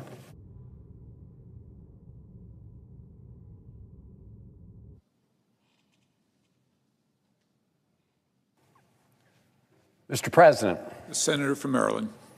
Mr. President, I rise to join my Senate colleague, Senator Alsor-Brooks, to talk about the one-year anniversary of the collapse of the Key Bridge in Baltimore. We speak today on the floor on the eve of that solemn anniversary, and we remember those who died that day. We probably all remember, at least all of us in Maryland, where we were when we learned that the Key Bridge had collapsed. It was a local, national, and in fact, international tragedy. It echoed around the world, and its impact was felt far from Maryland's shores. First and foremost, it was a human tragedy for the 6 Baltimore construction workers who were working the overnight shift that day. As my Senate colleague, Senator Alsor-Brooks, has said, each of them had loved ones who depended on them. 4 of them were fathers. And I, too, would like to read their names into the record on the solemn anniversary eve of their passing away. Alejandro Hernandez Fuentes, who was 35 years old. Dorlian Roniel Castillo Cabrera, 26 years old. Minor Yasir Sawazo Sandoval, 38 years old. Carlos Daniel Hernandez Estrella, 24 years old. Miguel Angel Luna Gonzalez, 49 years old. and Jose Minor Lopez, 37 years old. Mr. President, these 6 men came to Maryland in search of better lives, and they made our state and indeed our country a better place. Their tragic deaths came as they quietly worked on the overnight shift to maintain the bridge that millions of people depended on. We know that 1 year does not take away any of the pain or grief of their families or their loved ones. We know that this anniversary can be an especially difficult time, bringing up the most painful memories. And today we grieve with them. Mr. President, the Key Bridge collapse also disrupted the lives and the livelihoods of countless Marylanders.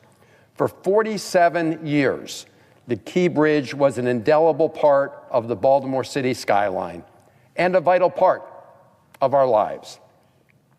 More than 34,000 travelers crossed that bridge each day. It was the gateway to the Port of Baltimore, which welcomes 1,800 ships every year and supports 20,000 direct jobs, including 2,400 union longshoremen, as well as 24,000 jobs spurred by local purchases, and then an additional 7,200 indirect jobs. So you can see its huge economic impact. In fact, it generates $70 billion annually of economic revenue for the city. The Port of Baltimore is the busiest in the nation for farm and construction machinery and imported forest products, and the second busiest for automobiles and light trucks. And when the bridge collapsed that morning, the debris blocked the channel to the Port of Baltimore, putting 8,000 individuals temporarily out of work and halting the flow of trade for millions of Americans. But as the bridge came apart, we came together. And out of this tragedy came unity of purpose and unity of action. We'll remember the first responders, including the 3 Maryland Transportation Authority officers who were on site and quickly acted to stop additional traffic from going onto the bridge, preventing further tragic loss of life. Sergeant Paul Pastorak, Corporal Jeremy Herbert, and Officer Gary Kurtz. Those officers and all of the first responders on scene that morning deserve our thanks and enduring gratitude for preventing more loss of life and rescuing the 2 workers who did survive the crash that day. After the bridge fell, I woke up sometime in the middle of the night, the early morning hours, to a call from my team. And immediately, everybody sprang into action. First of all, President Biden and Secretary Buttigieg quickly reached out to the Maryland congressional delegation. At that time, Senator Cardin, but also Congressman Nfume, and at the state level, to Governor Moore and Mayor Scott and our state and local partners, all of whom quickly rallied to the site of the bridge collapse to both get briefed on what happened and to plot the early stages of the way forward. Federal, state, and local agencies established what was called the Unified Command, led by the United States Coast Guard, to manage the scene and begin the recovery effort. The Maryland State Police worked to recover the bodies of the 6 workers from the depths below the river. We were grateful for their quick and their careful work. Mr. President, today is Maryland Day, and I want to commend our first responders for embodying the very best of our state. Following the recovery efforts, the U.S. Army Corps of Engineers led the charge at the Unified Command to clear the debris from that channel. They deployed precision explosives to remove a large section of the bridge from the top of the Dolly. The Dolly was the ship that crashed into the bridge. and they coordinated the response across agencies. On May 20th last year, the ship was finally floated away from the site. And on June 12th, just 78 days after the bridge collapse, the Port of Baltimore was fully reopened, a testament to the unified efforts of federal, state, and local partners. Mr. President, I'd like to thank Colonel Este Pinchason, who was the Army Corps of Engineer person in command of the effort to clear the debris from under the bridge, for her leadership as commander of the Baltimore district at the time. As the colonel noted, when we all spoke about reopening the Port of Baltimore, quote, "It is not a hope, it is a plan," unquote. And as the Army Corps and others cleared the channel, Federal Team Maryland worked to secure the resources that Baltimore City and our state would need to rebuild the bridge. Senator Cardin, Congressman Mfume, and I worked to coordinate the federal response, and we quickly secured the Biden administration's approval of Baltimore's eligibility to receive emergency highway funding to aid in the recovery effort. That was a critical first step. We then introduced the bipartisan Baltimore Bridge Relief Act, legislation to ensure 100% federal funding for the bridge replacement, with bipartisan support in the entire Maryland delegation. We also ensured that any government litigation regarding the bridge, that the proceeds from that, as well as insurance proceeds stemming from the collapse, would go directly to the costs of replacing the bridge. Mr. President, this bridge merited the 100% federal match because of the scale of the disaster and the precedent that we have applied to similar disasters of that scale. It was not simply a Baltimore City tragedy. It did have economic consequences across our region and indeed rippled across the nation. But securing those funds required a months-long effort and an all-hands-on-deck mission. And we worked with colleagues on both sides of the aisle, and that bill finally passed in December of last year. And included in that legislation was an increase in funding for the National Emergency Relief Fund. Mr. President, I want to thank a number of our colleagues who worked with us hand in hand to secure those funds at this moment of tragedy for Baltimore and the country. I want to thank Senators Capito and former Senator Carper of the Environment and Public Works Committee. And I want to thank Senators Collins and Murray of the Appropriations Committee, as well as their staffs and our other colleagues. I appreciate all of those who came to visit the site of the bridge collapse and learn of our needs and what would be required to rebuild. At the end of the day, passing this bill was not just about the funding. It was about keeping the promise that our government made to Baltimore and upholding a deeper national tradition that lies at the foundation of our union. That when one huge disaster strikes any one state, the rest of us assist and come to their help. No one has to go it alone. I also want to thank my former partner in the United States Senate, Ben Cardin, for all his work in this endeavor, and our governor, who worked so hard here on Capitol Hill to help make the case. And I also want to thank my new partner in the Senate, Senator Alsor-Brooks, as she takes up the baton and makes sure that we move full speed ahead. Because of the federal funds, we've gotten the necessary permits to proceed. And we must continue the work to rebuild, not just the bridge itself, but to rebuild all that was lost that day. And the way we did it was by being united. And that is the message that I just want to close on, which is out of this terrible tragedy that happened in Baltimore City, first of all, people came together to comfort the families who lost loved ones. People came to support our first responders. People worked together to clear the channel of debris so the Port of Baltimore could reopen. And colleagues here in the United States Senate and those in the House of Representatives rallied to help Maryland in its time of need. So I thank my colleagues for their efforts, and I thank everybody across America who helped Baltimore City and the state of Maryland at that moment of tragedy.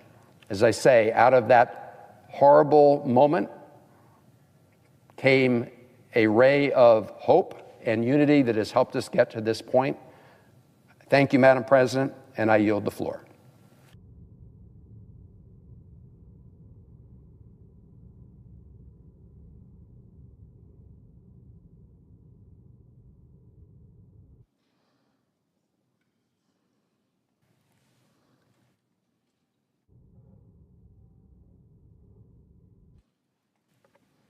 Madam President.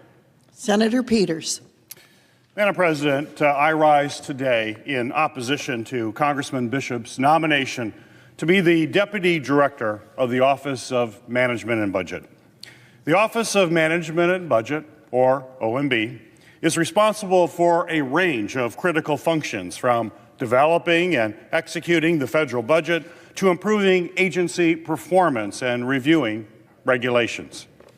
Given his record and views, I have serious concerns about how Congressman Bishop will help lead this important office.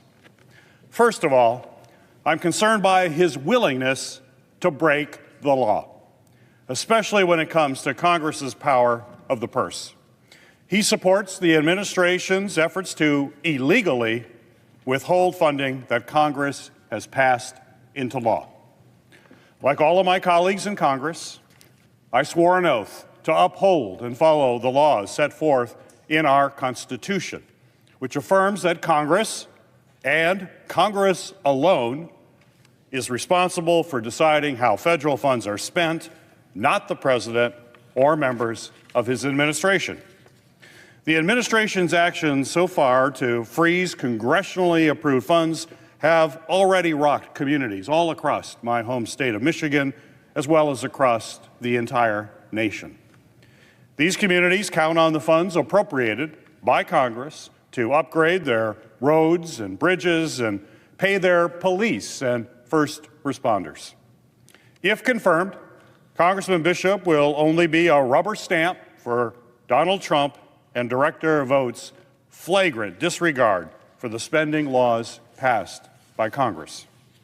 Congressman Bishop has also been a staunch supporter of mass layoffs within the federal workforce that undermine our government's ability to provide vital services to the American people.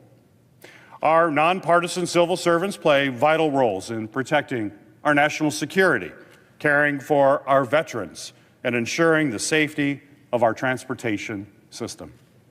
If we allow the Trump administration to indiscriminately fire these nonpartisan experts and replace them with their political cronies, it will only put our nation and our people at risk. And finally, I'm alarmed by his complete disregard for the law when it comes to whistleblower protections. As a member of Congress, he revealed the name of a whistleblower in direct violation of the law and jeopardized the safety of that individual and their family. We simply cannot trust anyone who is willing to break the law to retaliate against a whistleblower exposing wrongdoing to help such a critical agency within the federal government. And if Congressman Bishop is confirmed, I am concerned that he will defy our duly passed laws and our Constitution to continue President Trump, Elon Musk, and Director Vought's assault on the federal government and the critical services that it provides all Americans. Because of this, I oppose Congressman Bishop's nomination, and I would urge my colleagues to do the same.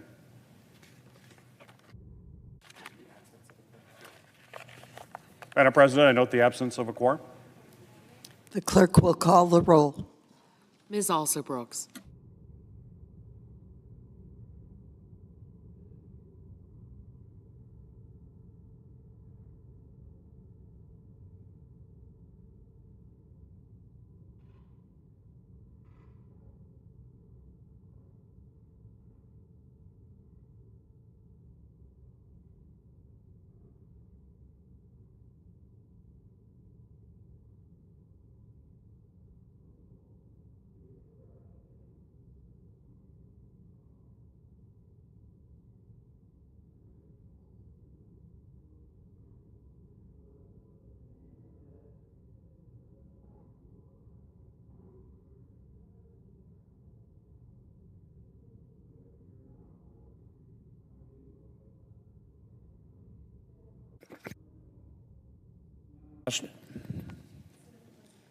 Senator from Louisiana. Thank you, Madam President. Madam President, I ask unanimous consent to waive the mandatory quorum call with respect. Madam President, I ask that the quorum call be suspended. Without objection. Madam President, now that Brian has rudely interrupted me, I ask unanimous consent to waive the mandatory quorum call with respect to the bishop nomination. Is there objection? Without objection. Madam President, I know of no further debate on the nomination.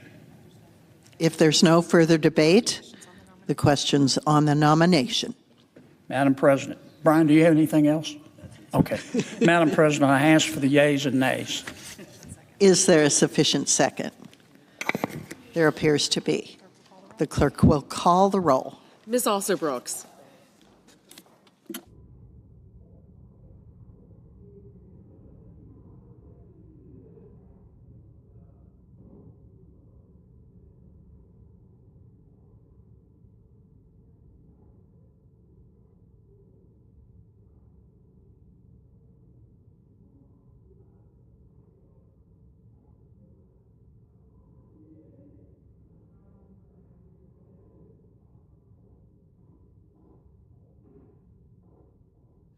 Ms. Baldwin. Mr. Banks. Mr. Barrasso. Mr. Bennett. Mrs. Blackburn. Mr. Blumenthal. Ms. Blunt Rochester. Mr. Booker. Mr. Bozeman. Mrs. Britt. Mr. Budd. Ms. Cantwell. Mrs. Capito. Mr. Cassidy. Ms. Collins.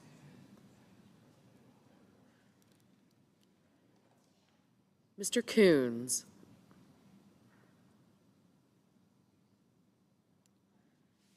Mr. Cornyn. Ms. Cortez Masto. Mr. Cotton.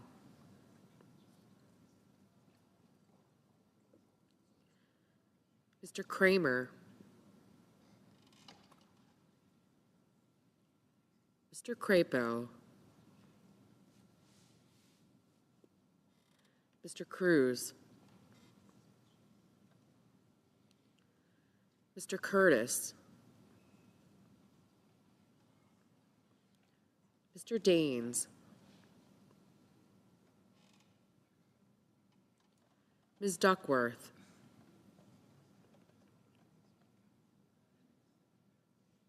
Mr. Durbin. Ms. Ernst. Mr. Fetterman. Mrs. Fisher. Mr. Gallego. Mrs. Gillibrand. Mr. Graham. Mr. Grassley. Mr. Haggerty. Ms. Hassan. Mr. Hawley.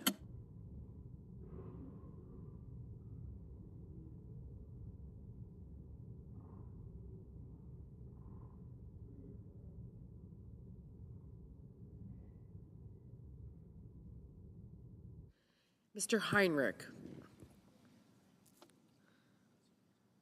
Mr. Hickenlooper. Ms. Hirono. Mr. Hoven. Mr. Husted, Mrs. Hyde-Smith, Mr. Johnson, Mr. Justice, Mr. Kane, Mr. Kelly, Mr. Kennedy, Mr. Kim, Mr. King, Ms. Klobuchar,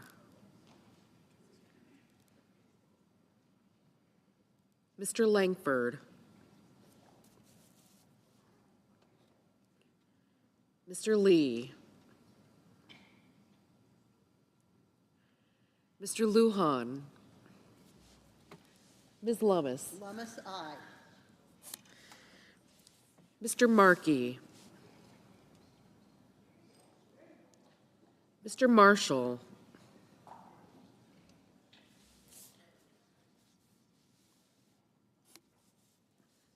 Mr. McConnell, Mr. McCormick, Mr. Merkley,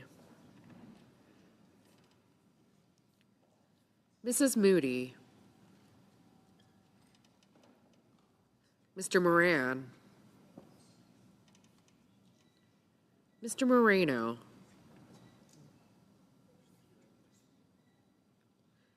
Mr. Mullen,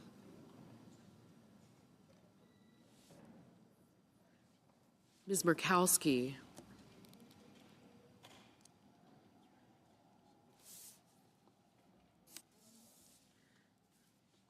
Mr. Murphy, Mrs. Murray, Mr. Ossoff, Mr. Padilla, Mr. Paul, Mr. Peters, Mr. Reed,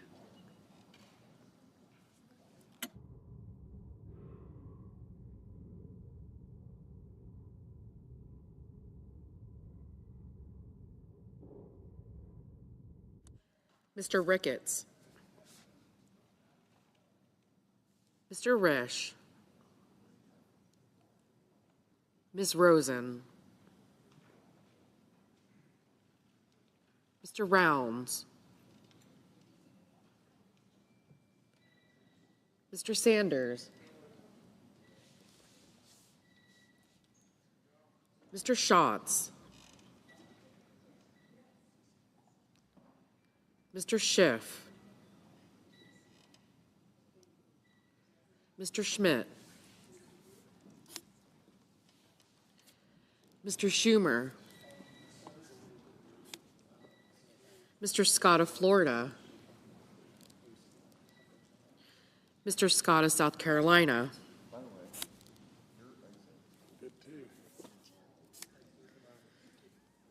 Mrs. Shaheen, Mr. Sheehy, Ms. Slotkin, Ms. Smith, Mr. Sullivan, Mr. Thune,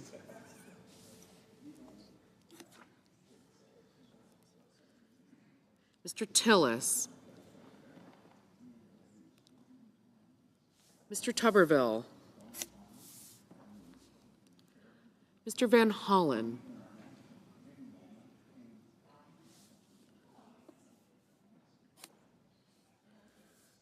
Mr. Warner,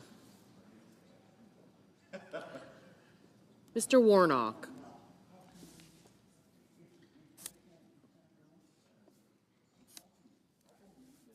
Ms. Warren, Mr. Welch, Mr. Whitehouse, Mr. Wicker, Mr. Wyden, Mr. Young,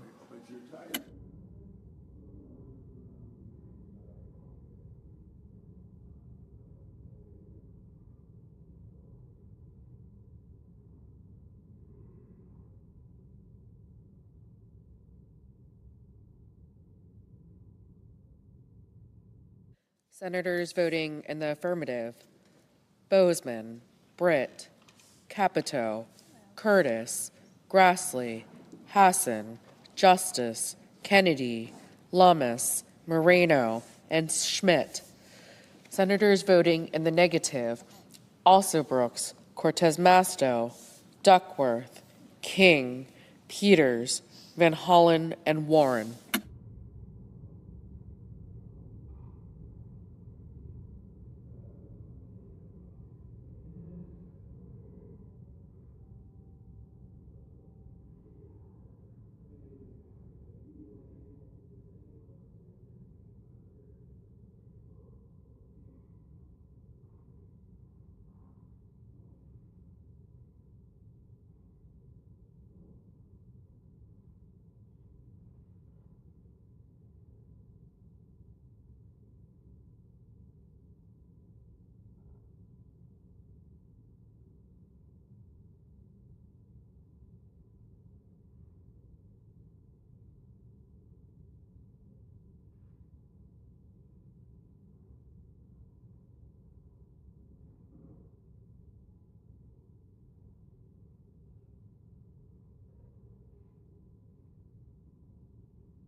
Mr. Langford, aye. Mr. Hawley, aye. Mr. Reed, no.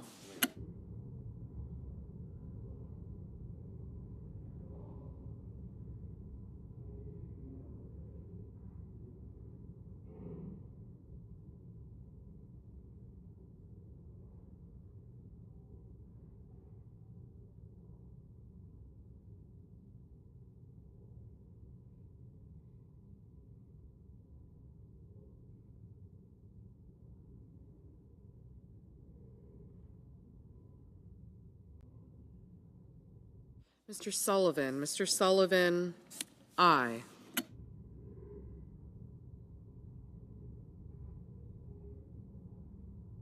Mr. Johnson, aye.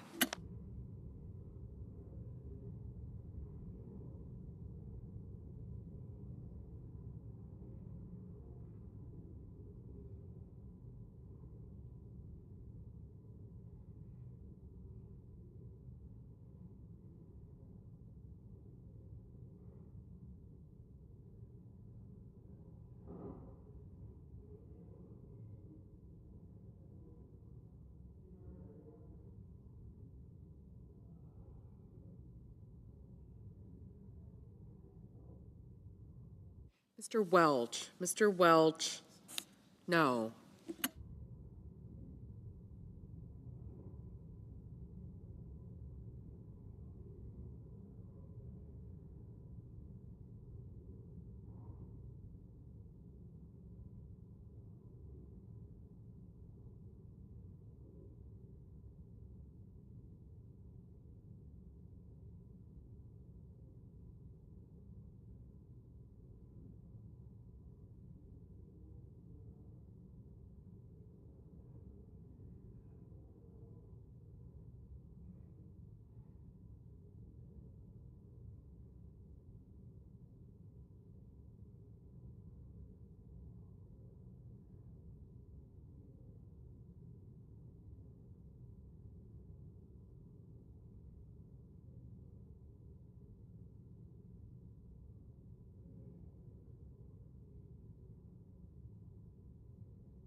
Mr. Heinrich. Mr. Heinrich, no.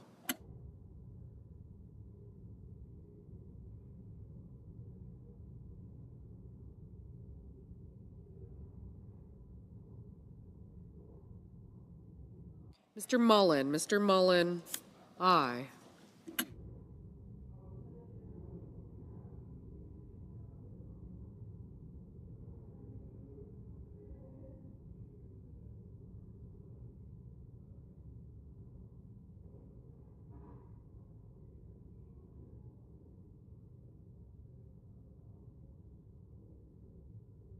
Mr. Schatz. Mr. Schatz, no.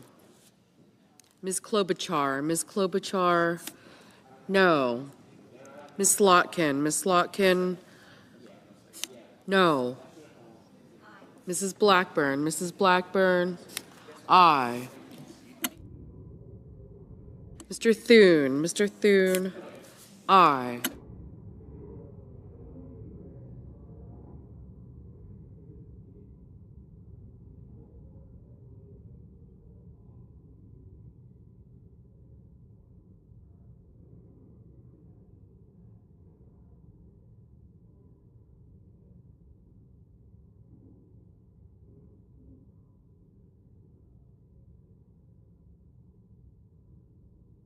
Mr. Paul. Mr. Paul, aye.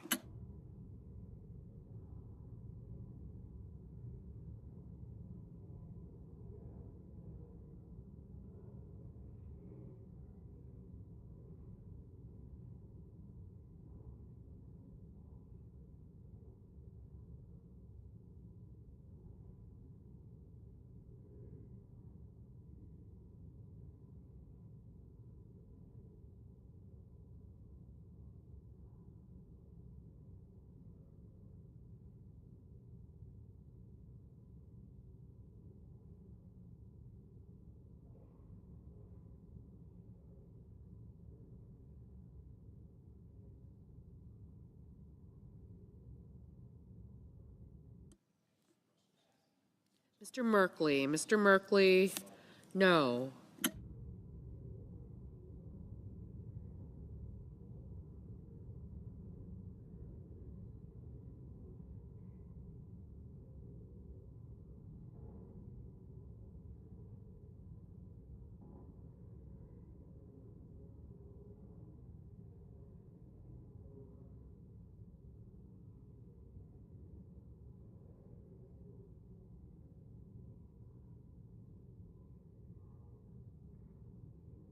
Mr. Marshall. Mr. Marshall, aye.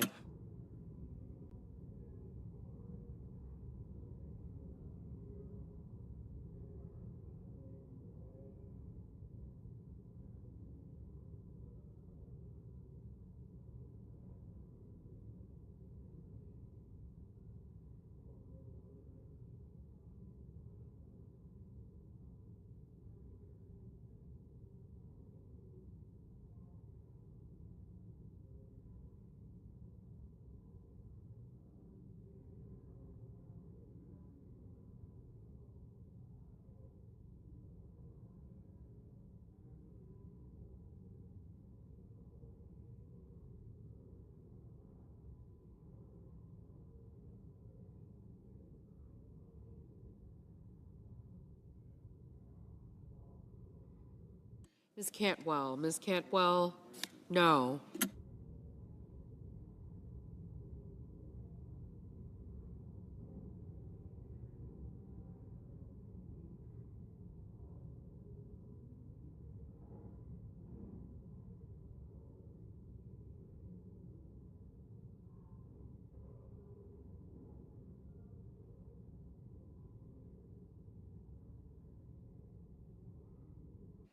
Ms. Hassan. Mrs. Shaheen. Mrs. Shaheen, aye.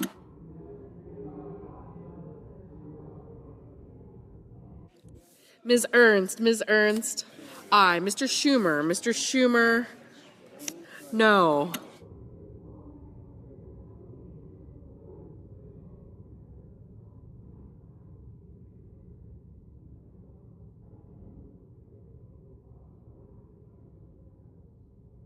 Mr. Gallego, Mr. Gallego, no.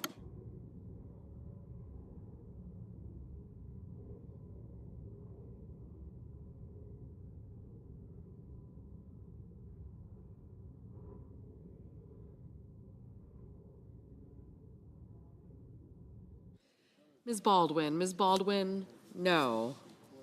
Ms. Smith, no.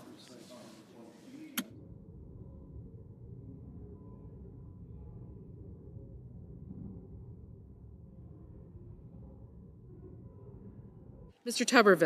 Tuberville, aye.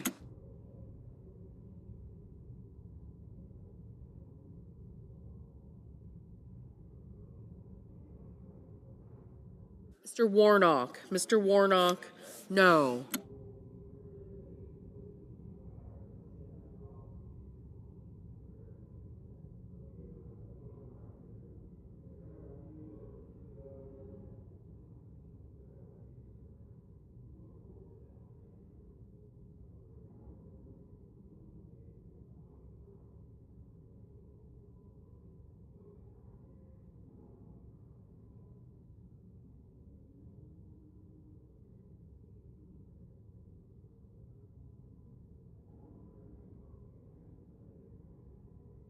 Mr. Ossoff, no.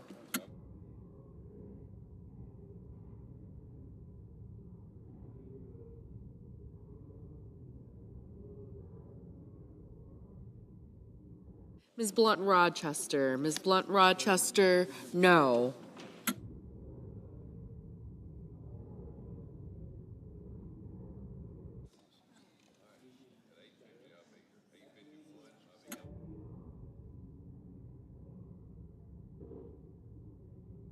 Mr. McCormick, aye.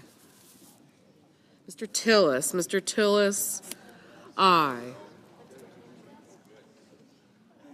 Mr. Barrasso, aye. Mr. Kelly, no. Mr. Wyden,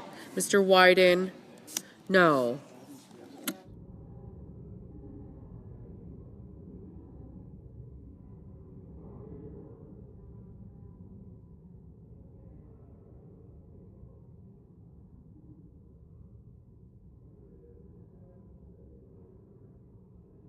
Mr.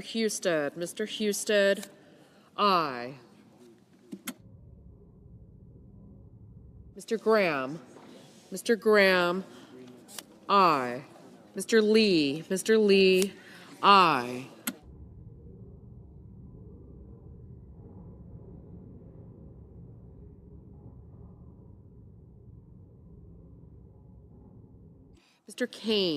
Mr. Kane, no.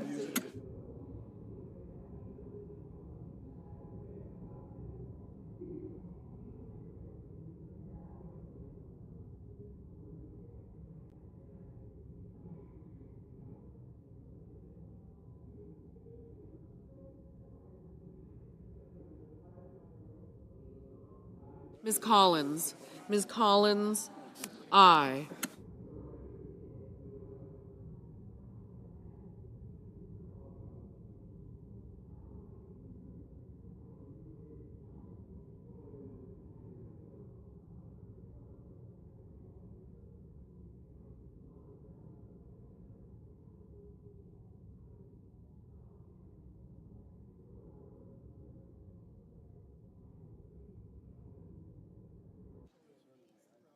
Mr.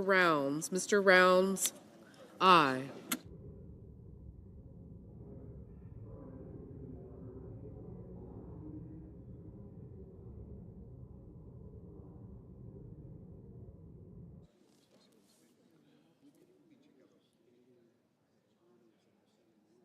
Mr. Crapo, aye.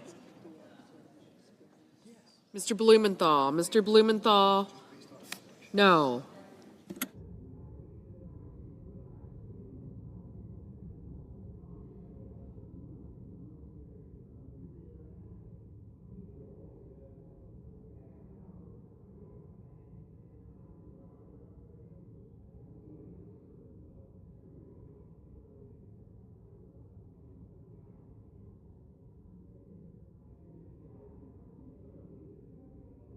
Mr. Daines, aye.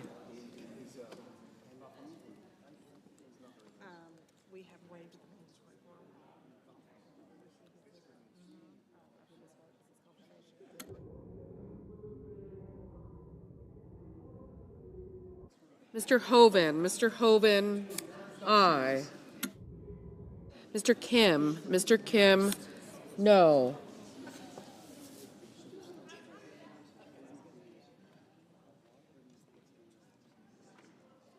Mr. Murphy, no. Mr. Wicker, aye. Mr. Kramer, aye. Mrs. Murray. Mrs. Murray, no. Mr. Scott of Florida, aye. Mr. Fetterman, no.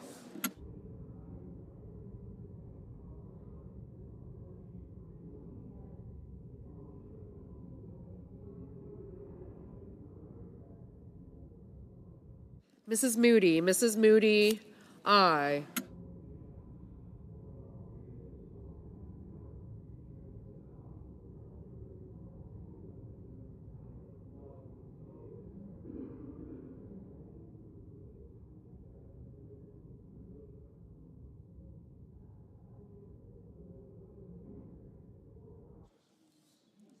Mr. Ricketts, aye.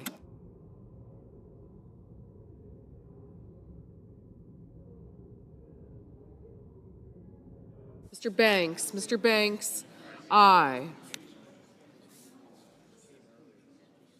Mr. Cassidy, aye. Mr. Young, aye.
Mr.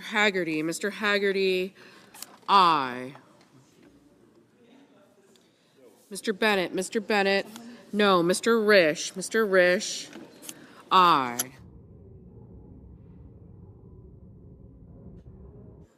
Mr. Markey, no.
Mr. Whitehouse. Mr. Whitehouse, no.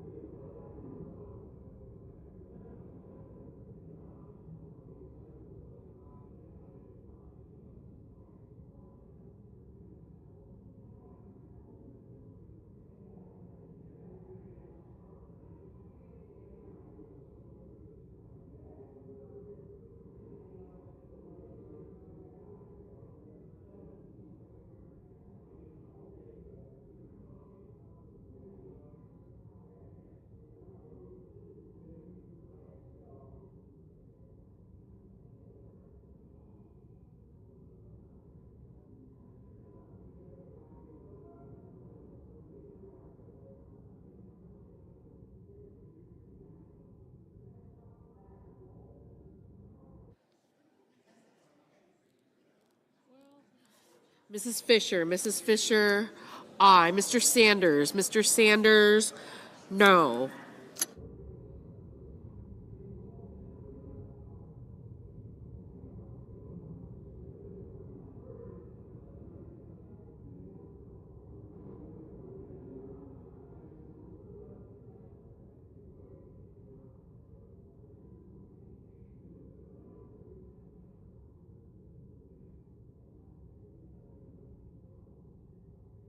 Ms. Murkowski, aye.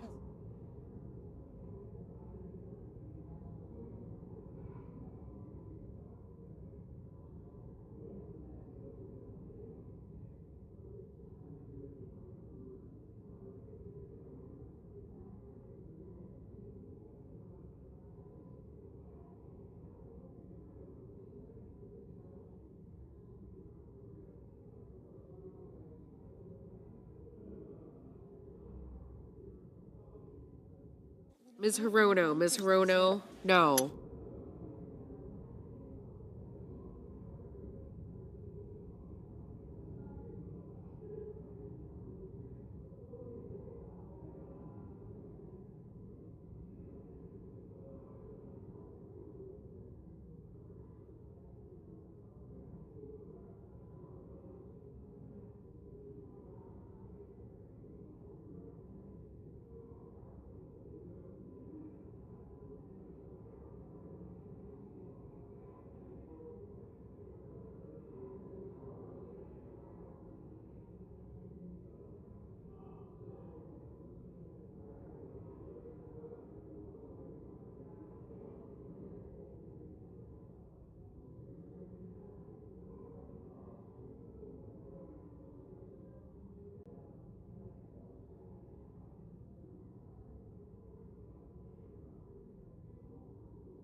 Mr. Scott of South Carolina, aye.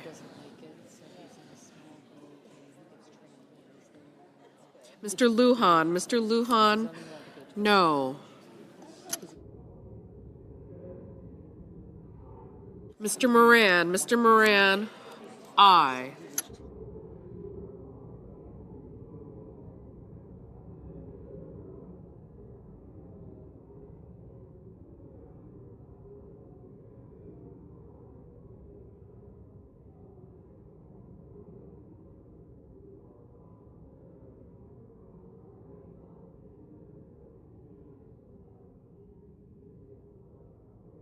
Mr. Cotton, aye.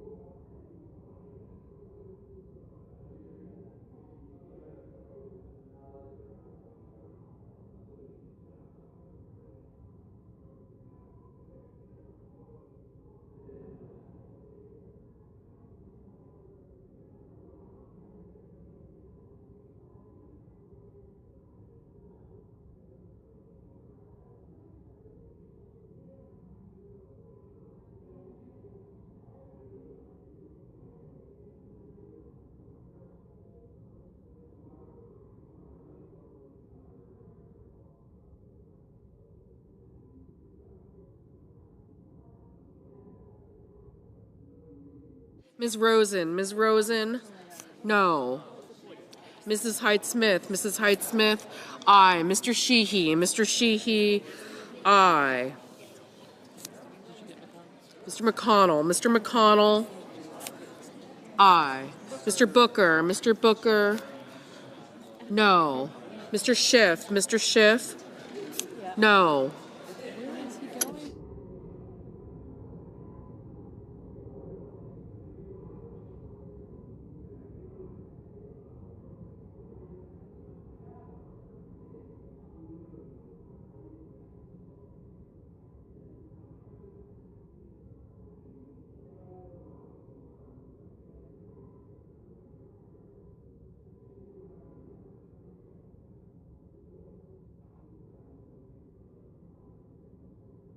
Mrs. Gillibrand, no.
Mr. Budd, aye.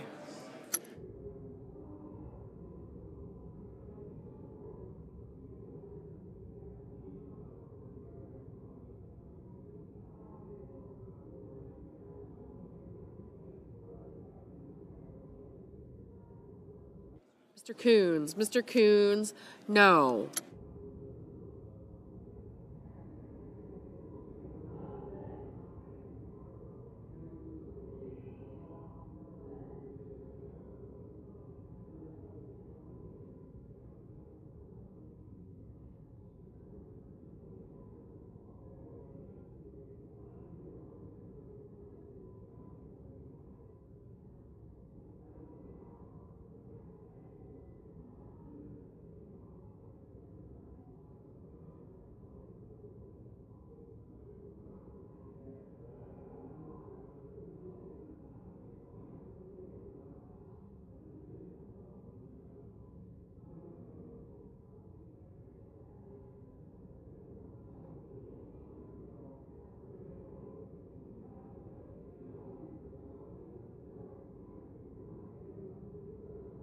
Mr. Durbin, aye.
Mr. Padilla, no.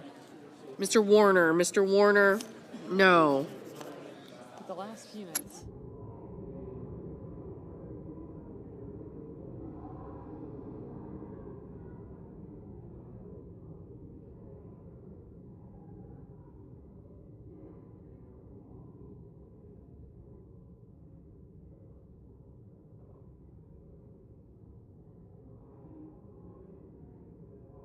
Mr. Hickenlooper, no.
Mr. Cornyn, aye.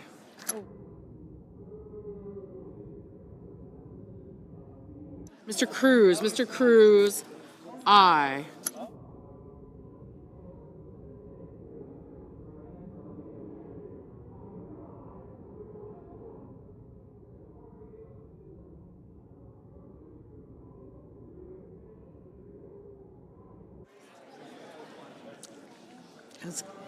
Has Collins voted?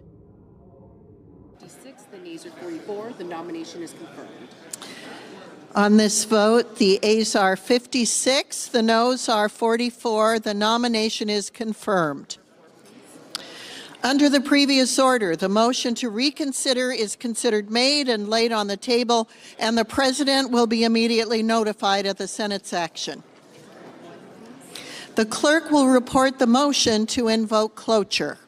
Cloture motion. We, the undersigned senators, in accordance with the provisions of Rule 22 of the Standing Rules of the Senate, do hereby move to bring to a close debate on the nomination of James Bishop of North Carolina to be Deputy Director of the Office of Management and Budget, signed by 16 senators.